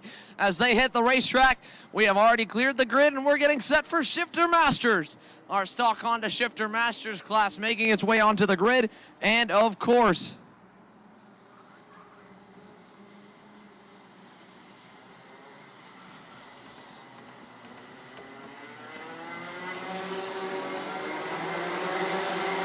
the Shifter Senior Division will follow. So Vega Tire Shifter Masters, followed up by Energy Carts USA Shifter Senior. And that's going to wrap up our day, folks. We don't have a whole lot of on-track action left, but don't leave. If anything, one of the most action-packed classes in Energy Cart USA Shifter Senior is about to hit the racetrack immediately following your two Masters divisions. And the Masters classes not to be undersold either. Your Rotax Masters class, presented to you by Falcone GP, is going to be followed by your Shifter Master division, presented by Vega Tires. They got a grid up over by turn number 8. And here back up in the booth again, my name's Xander Clements. This is with Tony Laporta, as always, here with the Max Speed Entertainment events. Tony, we're about to go green. Yeah, we are, Xander, and it is the Falcone GP Masters Max category. A lot of fun to watch these seasoned veterans of life and of karting go out there and battle head-to-head 4 times before we even get to the main event. The sun is starting to dip low between the Masquerade and Impanema Tower. Last year I called the shorter tower the Empanada Tower. You won't catch me doing that again as our Masters Max drivers file in 2 by 2. Billy Cleveland, your championship point leader here in the US Open, and Gary Lennon on the outside. Chad Wallace on the Burrell in row 2. Michael Groff on the outside. Pergande, P5, Ed Quinn, Ron Jenkins, and Mike Giles. Masters Max drivers make their way into the tram lanes. Chuck Yoder wants them nice and slow, 2 by 2. The revs come up, and I'll tell you what, the 632 of Lennon did not get a good start on the outside of row number 1. He's going to be fortunate to only lose 1 position as Chad Ironman Wallace moves up into P2. And quick story, we don't call Chad the Iron Man because of his physical fitness. He's just got a lot of artificial body parts connecting his bones together. They run down the back straightaway now. Wallace doing a good job on the inside of row number 2 to slot up into second place after the 632 of Lennon did not get away from the green flag very cleanly.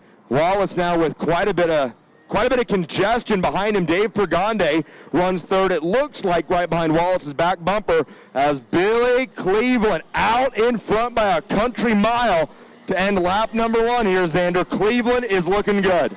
Billy Cleveland, probably the biggest gap over a single class that we are going to have all week long here at the Sofina Foods US Open of Las Vegas, presented by Fixie Wheels. Now, looking back at that incident, back at turn number 8, leading into turn number 9, between Chad Wallace and then Gary Lennon, it looked like Lennon had a very late dive at the end of the back straightaway. Wallace did not like that. Under braking, he moved over and made sure Lennon not only didn't slot just on the outside of him, but didn't come in right behind him. He sort of moved over on him under braking. It sent Gary Lennon back a few spots. In fact, he came across the line in 5th instead of in 3rd. But up front, out in front by a good bit for Billy Cleveland, and back behind him, Chad Wallace has built up a small gap back to David Pergande.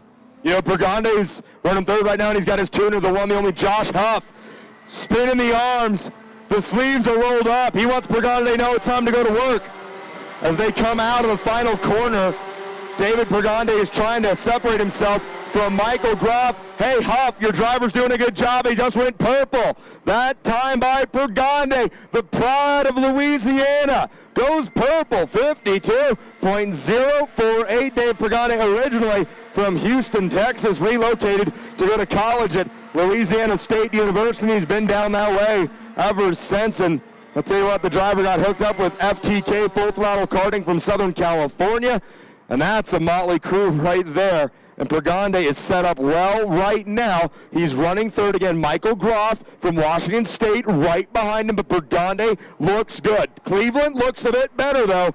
Last time by, Cleveland held a lead of 1.7 seconds. Let's see if it's grown to a full 2 seconds. This time by Cleveland at the line. Chad Wallace behind him. Actually, Wallace goes purple and cuts the lead down to 1.4 seconds. So Chad Wallace with Craig spinning the wrenches. Craig, your boy is driving right now. He looks good. It's a big gap right now, Xander, but do you think Chad Wallace can run down Billy Cleveland?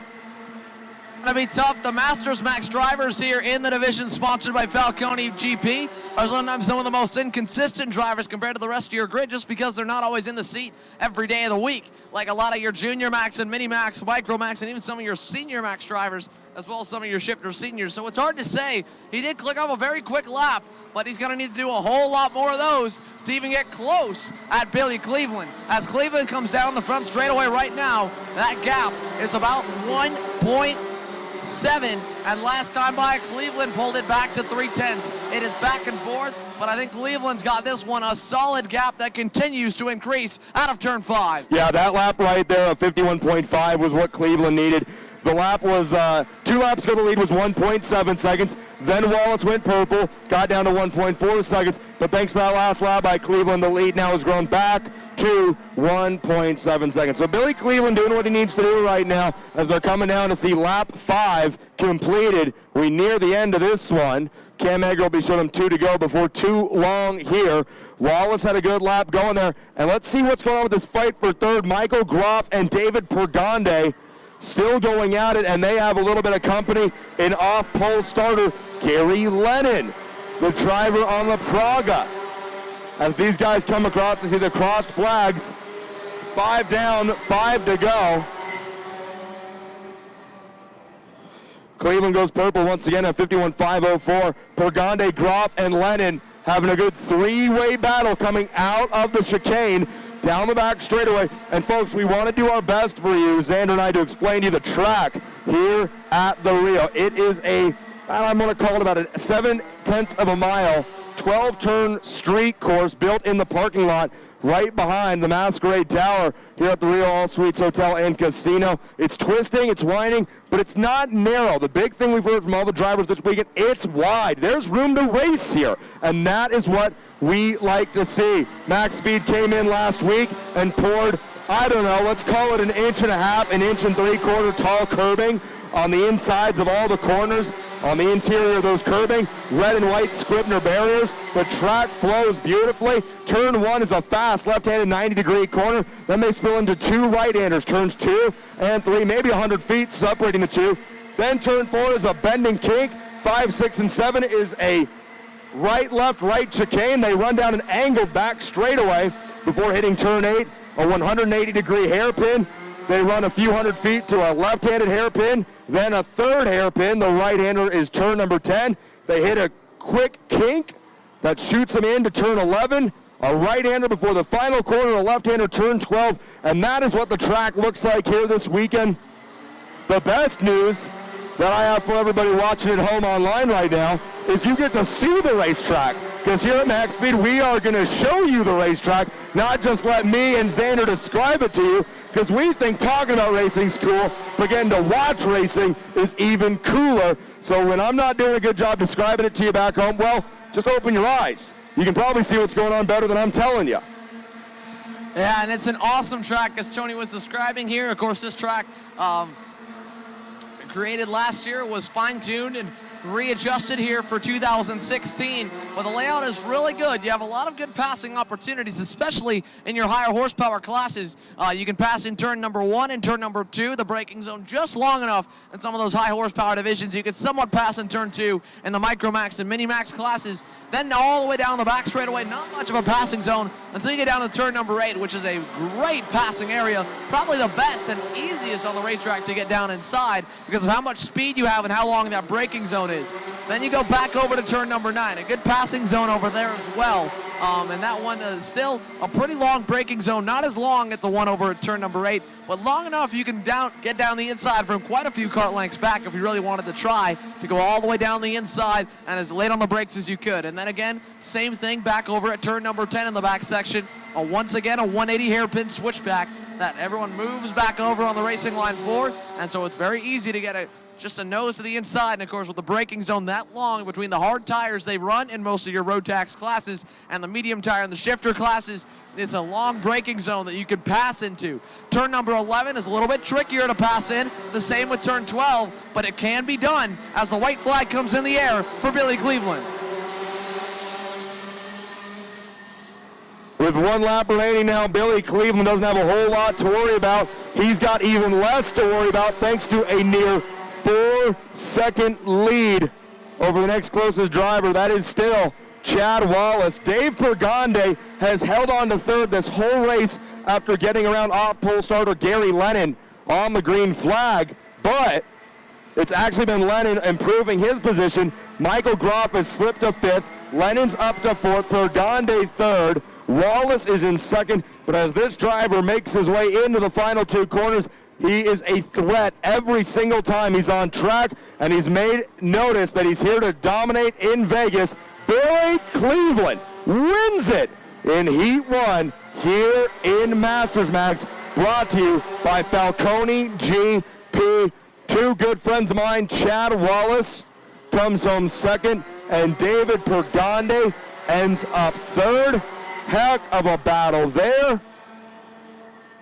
And you know what? I don't think there's any go-karts to pick up, but I'm going to see if we can maybe go squeeze in an interview possibly,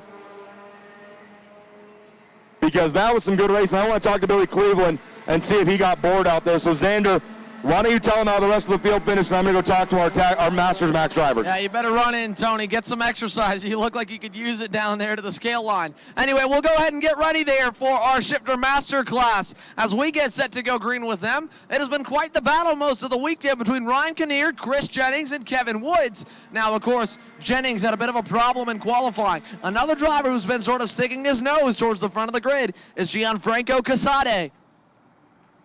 He was able to sort of surpass some of the issues he's had in practice and work his way towards the front, and he was only under 2/10 off of Ryan Kinnear, who sits on the pole. Now, for those of you that have not spectated many of our U.S. Open events or any at all with shifter karts, the cool thing about them and what makes them so awesome is they have a standing start. So we've got 2 standing Formula One style starts where they put in the clutch, rev them up, and then jam it into first gear where they rocket off the grid 0 to 60 miles an hour, and of course under 3 seconds.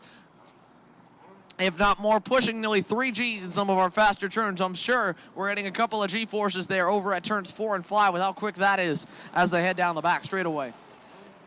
We're almost set up here for your Shifter Master class, but I'm going to go ahead and send it on down to Tony Laporta, who is making his way over to Billy Cleveland, your heat race #1 winner here in the Masters Max division, sponsored by Falcone GP. Tony, take it away. Billy Cleveland, did you get bored out there? A pretty good margin of victory, I think 4 seconds when it was all said and done. Never bored him. Never bored him. Never bored him. You have fun every time you come race go-karts in Vegas, don't you? Yeah, this is what it's all about. Every lap there's something going on out there, and you know, it wasn't as smooth as it may have looked. We got some issues we got to straighten out, and then maybe it'll get boring later. I like it, man. You're going to just keep digging, aren't you? Yes, sir. All right, Billy Cleveland, your winner. Let's talk to Chad Wallace. Hey, second place, a good start off the green flag. You forced your way up into P2, and you're able to keep it there, but you're sweaty. Yeah, that was a little bit of a workout. Yeah, but I'm having a blast. We're in Vegas. I enjoy the guys I race with and having a lot of fun. If we could just try to get a little ground on Billy, he's moving. But that was fun. It sure was fun to watch. Billy Cleveland and Chad Wallace, your top 2. Pergande, really quick, we're getting ready for our next race. Did you have fun out there? Oh, yeah. All right, good. Your tuner's happy with the run. We're getting ready. Xander's going to give you the start here in Stock Honda Masters. They're coming to you next. Thank you, Tony. Again, Shifter Master presented to you by Vega Tires. We get set to go green. Ryan Kinnear, Kevin Woods, Gianfranco Casade, and then the number 664 CRG machine of Patrick O'Neill, and Chris Jennings will round out the top 5. Only 7 entries. 6th will be Jet Davis, and 7th will be Hugh Templeman. A bit of a gap back to 6th and 7th. But the top 5 are all within 0.3 of a second. Keep your eye on the Jimmy John's red and white DR machine of Chris Jennings to try and make his way forward and on the grid. It is your Shifter Senior class presented by Energy Kart USA, what should be one of the most exciting classes on the weekend, with a lot of talent in that field. but still a good bit of talent in this one as well as they make their way through turn number 11. It's time to crank them up nice and loud. Ladies and gentlemen, make your way down to the stands. Get up on the tuner stand. We are getting set to go green with shifter. Let's grit them up and get set to let them loose. Ryan Kinnear, your front row. Kevin Wood's going to go into second. Gianfranco Casade will go to third. Fourth again on the start, it will be Patrick O'Neill. Fifth will be Chris Jennings as they try to line him up. Then it'll be the 622 of Jet Davis. And starting shotgun on your field all alone in row number 4, it is going to be the number 600 of Hugh Templeman. We've got them all gridded. The eyes are on your starter, Cam Egger. The flag, up it goes. 3 seconds, green flag in the air. We're underway with Shifter Master. Look at the start, a poor start for Kevin Woods. Patrick O'Neill goes by. Gianfranco Casade by. Chris Jennings stuck behind, still trying to fend off Jet Davis, as your leader is Ryan Kinnear through turn 5. Great start for Ryan Kinnear, Xander, as you said. And the big one in this race we're going to be keeping an eye on is the tall Texan Chris Jennings, the number 175T. Well, I guess this weekend it's going to be the 675T as he starts this race in the 5th position. But as they come around, he looks like he's already worked his way up. Well, no, to be honest with you, it looks like he's still back around that P5 spot. So we'll see where they shake out here at the end of lap number 1. Ryan Kinnear doing a good job as they make their way out of the last 2 corners. Lap 1 in the books, Kinnear out in front. So Ryan Kinnear now being hunted down by the Mad Croc driver of Gianfranco Casade. Casade is all over the bumper of the Intrepid, as behind him, Kevin Woods is under fire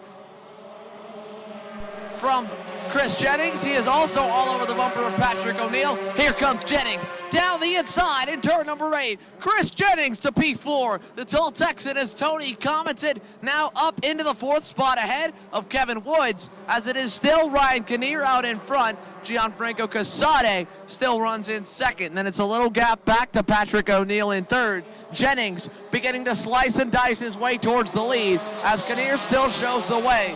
Ryan Kinnear aboard the Intrepid down the front stretch, leads lap number 2.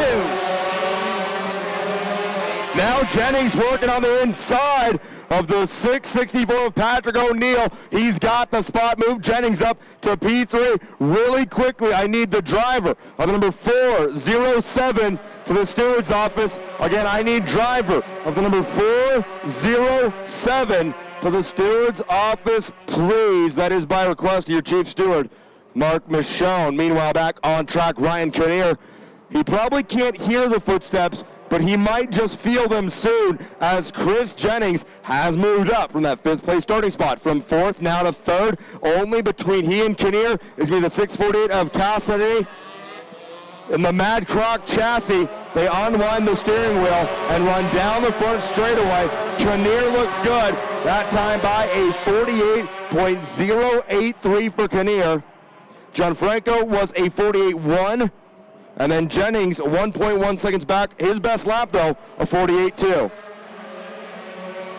Jennings made a whale of a move down in turn number 1 last time by to get himself into 3rd. He's now hunting down your leaders. Ryan Kinnear is being reeled in, although Gianfranco Casade with a bobble there out of turn number 8 has lost a bit of ground there to the Intrepid driver as they all try to cut it tight. They're out of turn 9 and now through 10 over to turn number 11. It is Kinnear, Casade, Jennings, the top 3. Behind them, it'll be the CRG of Patrick O'Neill, followed by Kevin Woods, followed by Jet Davis, as they all rocket towards turn number 1. So already spreading out a little bit, but Chris Jennings continuing to cut his way to the front, starting P5, now to P3, as your leader, Ryan Kinnear, exits turn 5 through 6 and 7. He still leads down the backstretch. Tony?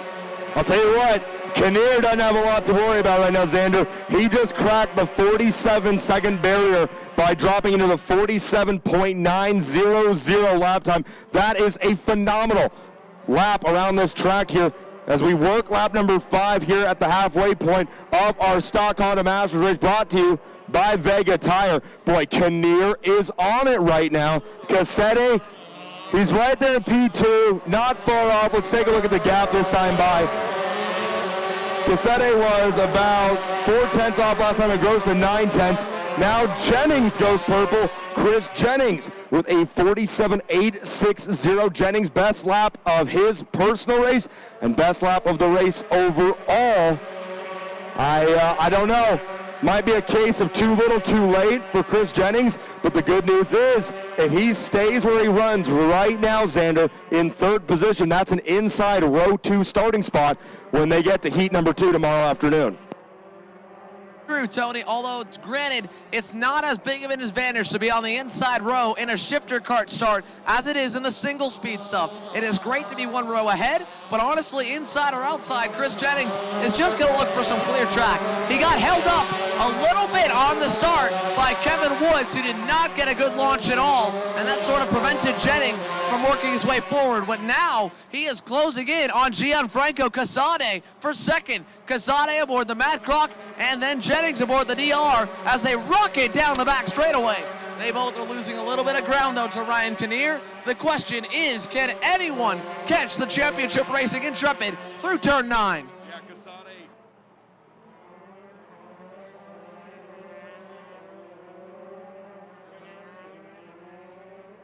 Yeah, last time by Casade a 48.0, Jennings a 47.7. Wow, Jennings is there now, probably less than 3 current lengths back as they run down the front straightaway here. That will do lap number 7. Casade realizes Jennings is behind him and picks up the pace, a 47.885, just a tick quicker than Jennings at 47.874. So we are nearly to the end of our penultimate heat race on the day here, Xander. Kinnear, he's gone. All right, 1.5 second lead last time by. It might grow even a little bit more now. Casade and Jennings, they're up for grabs a little bit here. Patrick O'Neill is running well in 4th. Kevin Woods, who was up at the front in qualifying, is 5th currently. Jet Davis is 6th. Hugh Templeman 7th. They're going to come around this time by to see the sticks. 2 to go. Oh man, Jennings is so close. The battle for second. Casade a 47.862. Jennings a 47.81. The gap 0.3 of a second. Jennings might have something.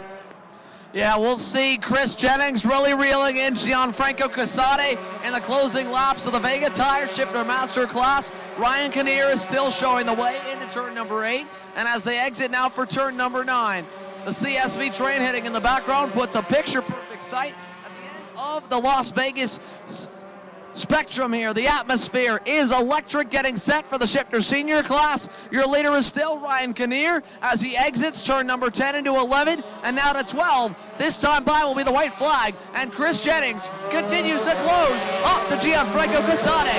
1 lap to go here for Ryan Kinnear through turns 1 and 2. Kinnear still leads them out of 3, and this time by, once again, Jennings was able to close the gap up to Gianfranco Casade, but it was not a huge cut. In fact, actually, Jennings lost about 200ths, so the gap holding even as Kinnear heads for turn number 8. Ryan Kinnear will see the white flag already, and now he'll see the checkered flag this time by. Kinnear by nearly 2 seconds over Gianfranco Casade into turn 10. Yeah, I think Casade has been getting told by his mechanics up on the bridge, hey, you've got company over the last couple laps. You need to pick it up and get going, and that's exactly what he's done. Ryan Kinnear is going to be able to hold on for the win here in heat race number 1 for Champion Racing, and Casade aboard the Mad Croc is able to outlast Chris Jennings for P2. Jennings ends up 3rd in this one. Patrick O'Neill finishes 4th. Kevin Woods will come home 5th, Jet Davis 6th, and Hugh Templeman comes home in 7th. And I know that I just saw Johnny Davis walking around here somewhere, the proud father of Jet Davis, and there's nothing like a trip to Vegas. It's really not complete until I get to see Johnny Davis, and he just got to see his son Jet race around the track. I'm sure they'll have a bit of a discussion on what Jet needs to do to get a little bit quicker when we get to those heat races tomorrow, but that will do it for the Vega Tire Stock Honda Masters category. And folks, just like that, we're down to only one more. It is the Energy Kart USA Stock Honda Senior Field. Coming up next, Michael McCarthy, are you excited? No, you don't even know the kid has a pulse. But we are up here. We are ready to go. So we're going to step aside for just a quick minute. And when we come back, it is the Stock Honda Senior Heat Race number 1, brought to you by Energy Cart USA.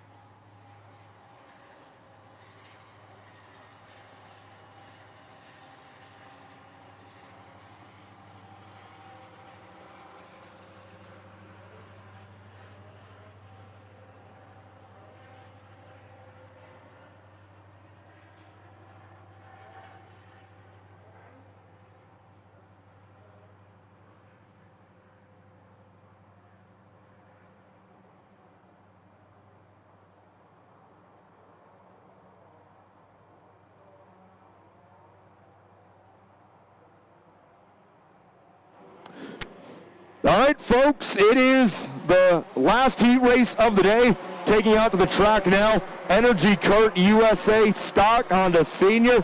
It's about to get noisy. It's about to get fast. It's about to get a lot of things, but it's going to be a lot of fun to watch, most of all. Energy Cart USA Stock Honda Senior getting ready to roll. And boy, how about the lap time out of Jake French in qualifying, out in front of one of the most experienced karters, Remo Ricchetti, to do it in a long time. And you've got Ronnie White, to name a few, Sabra Cook, Jake Craig, Nick Neri. What a talented field.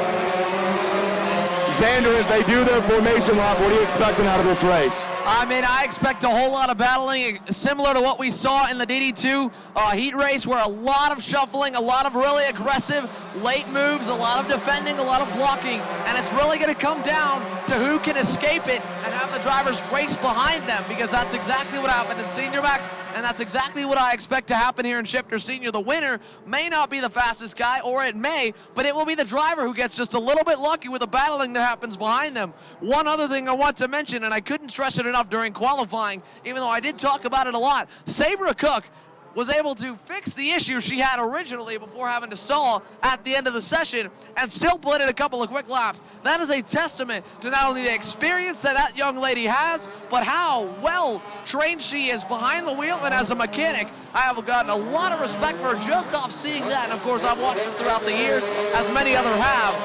But Sabra Cook, a great job of having a car that was practically broken and driving it into the top 5. Well, and the explanation of what happened to Sabra Cook, Xander, there was a clutch cable that got bound up. They were able to free it while she was on track, but the motor seized at the end of qualifying. So Sabra is racing on new equipment here. They'll break in under the tent. We'll see how it went, but it was a clutch cable that got bound up on Sabra Cook's car. We're going to see what she can do with it here in the first heat race of the weekend. Xander said it exactly right. It's going to be a lot like DD2 and DD2 Masters, very aggressive, a lot of late moves, a lot of side-by-side racing. Folks, the first day of the US Open here in Las Vegas is coming to an end. Xander Clements and I have had a blast bringing it to you. The back of the grid is all set to go. Cameron Egger, one more time today. What do you say? Let's go racing! The green flag flies, and Jake French and Remo Ricchetti battle at the front of the field. Sabra Cook does a good job slotting right in from the inside of row number 2 into that third position. French got away cleanly, as did Ricchetti, as did the entire field. We're off and racing here in Las Vegas. The field runs down the back straightaway. Ricchetti's going to move to the inside down at the end of turn number 8. Ricchetti is there, and he's through. Battle for lane, Ricchetti and French side by side. Who's going to get into the second hairpin? It looks like Ricchetti, and it is. The DKC driver, Jake French, is going to come back on the inside in 10. He's there. They're side by side. Who's going to get the lead at the end of lap number 1 here? Your leader in turn 11 is Jake French. Ricchetti in second. Sabra Cook in third. And French is going to lead lap number 1 as Sabra Cook tries to battle with Remo Ricchetti down into turn number 1. Ricetti's able to hold off Cook. How about that for an opening lap? That was absolutely insane. Jake French was able to get it in about a half cart width distance, fit a full cart inside of Remo Ruscetti. And so Ruscetti now down to second. He had to fend off Sabre Cook last time out of turn 12, and now is going to have to go back on the offensive. Jake French leads by 3 cart lengths through turn number 9, and now they head for 10. A couple drivers get bottled together. Ron White going to lose a little bit of time as he tries to find a way by Sabre Cook. It is one long train of go-karts. Your Energy Kart USA Shifter Senior class is still spearheaded by Jake French. He rounds turn number 12, and he's got a lead of about 5 cart lengths. Tony? Boy, what a great move by Remo Ruscetti at the end of the back straightaway on the start of that opening lap, running down there to turn 8, that first right-handed hairpin. Ruscetti had a monster run through to the inside of Jake French, but French did not lose his cool. He stayed behind Ruscetti through the left-hander, and then when they got to turn 10, that third hairpin, Jake saw his move, he took it, he went right to the inside, and boom, he got right back to the lead. Folks, if you're in the pit area right now, not on the fence watching this race, you need to get somewhere where you can see this on-track action. It is the last heat race of the day. Jake French from Dallas Karting Complex leads the way right now. Somewhere in Texas, Gina French is freaking out. Remo Ruscetti from Western Canada runs second. Sabre Cook from Grand Junction, Colorado runs in third. Then it's Ron White from California in fourth, and Jake Craig running in P5. Jake Craig has been very impressive all weekend long. He's in a really heated battle right now with Nick Neri. They make contact. One driver might have clipped the barrier. I don't know if Jake Craig did as they head through the bus stop. It appears to be okay. Jake Craig back to the bumper of Nick Neri. He and Hunter Pickett have quite the battle. Neri gonna try down the inside. He can't do it. Out front, a 4-cart breakaway as Hunter Pickett, Nick Neri, and then Jake Craig as well as Sky Finley continue to battle. Your leader is Jake French, but that lead is slowly shrinking, Tony. Remo Ruscetti running back up to the DKC Sony car of Jake French through turn 12. Yeah, Ruscetti looks great right now. He went purple last time by 47.054. Gina French says she is screaming in Dallas, Texas right now. Well, Gina, your son is screaming fast on the track right now. Jake last time by a 47.208. Ruscetti a 47.0. Remo is there. The lead now down to 0.3 of a second. And then there's a good battle. Fourth on back, Ron White, Hunter Pickett, Nick Neri, and Jake Craig. And as Xander said, the lead is shrinking. Ruscetti was just a little bit quicker than Jake French last time by. Xander was 0.3 at the line last time. Let's see what it is here. Ruscetti hard on the brakes down in 11. They twist and turn out of corner number 12 at the line. What do the laps look like? It's going to be a 47.1 for French and a 47.1 for Ruscetti. 0.4 of a second.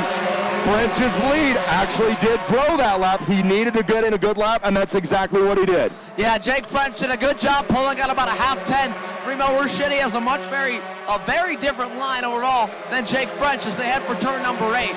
French still your leader, Ruscetti in second. Sabre Cook still runs third. She's got no challenge from behind. The same for fourth place right now. Ron White, the CRG driver, no challenge. Nick Neri has gotten away back in fifth from that battle behind them. Now Jake Craig, Hunter Pickett, Sky Finley, Matthias Podbaj continue to battle as they exit turn 10. Out front though, Jake French, Remo Ruscetti, that time by. Remo Ruscetti goes purple, a half 10, give it to the Intel cart as they exit turn number 3. He's caught trailed by 3.5 car lengths to Jake French, now up to 4 down the front. Back straight away as they go to full song down to turn 8. Turn 8 is going to be where Ruscetti made his move back on lap number 1. And thanks to that purple lap, the lead is down to 0.3 of a second. Gina, start screaming louder because your boy might need a little bit of help here. They come through the switchbacks one more time past the halfway point now. Remo Ruscetti is coming into his prime. The tires and that Intel cart chassis are hooked up. Let's see what Jake and Remo do this time by. 0.3 of a second the gap last time. Can he pull it out? Yes, he does. Jake French does exactly what he needed to once again, and he opens up the gap. The race for the lead.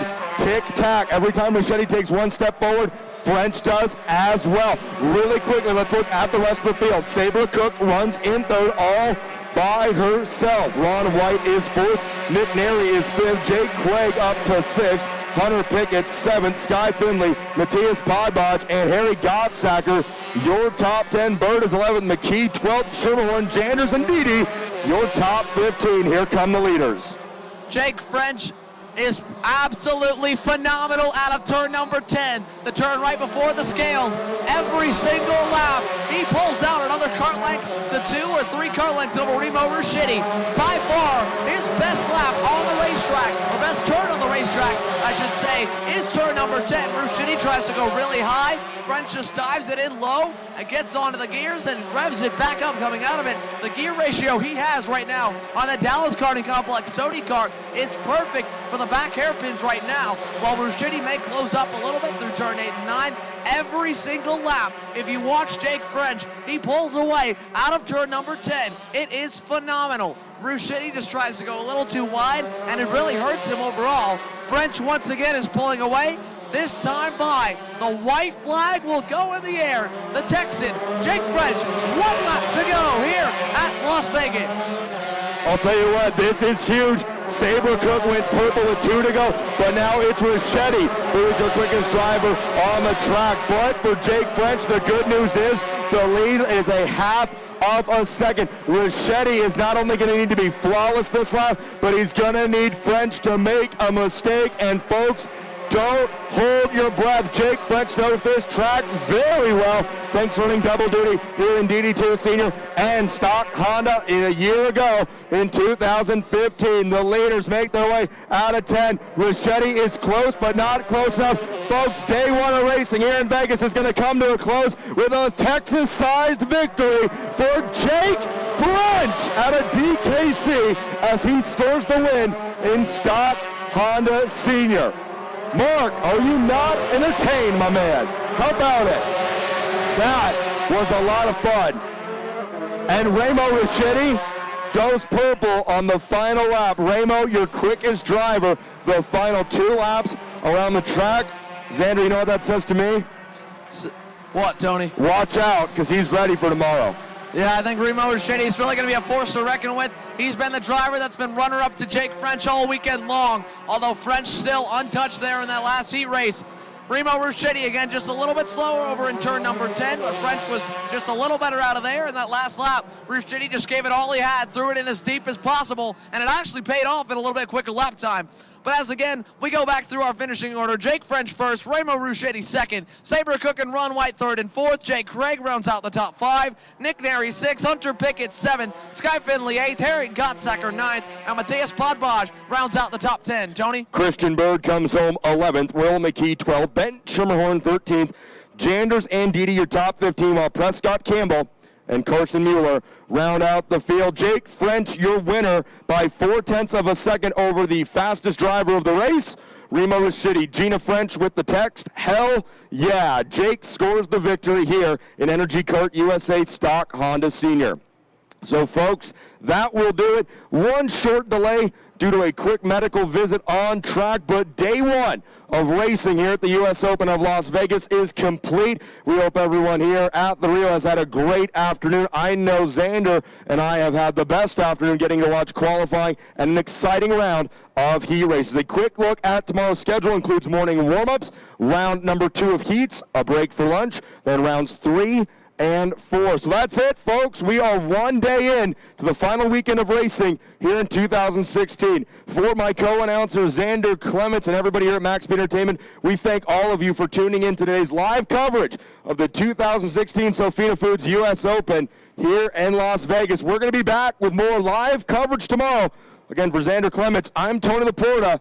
Thanks for tuning in.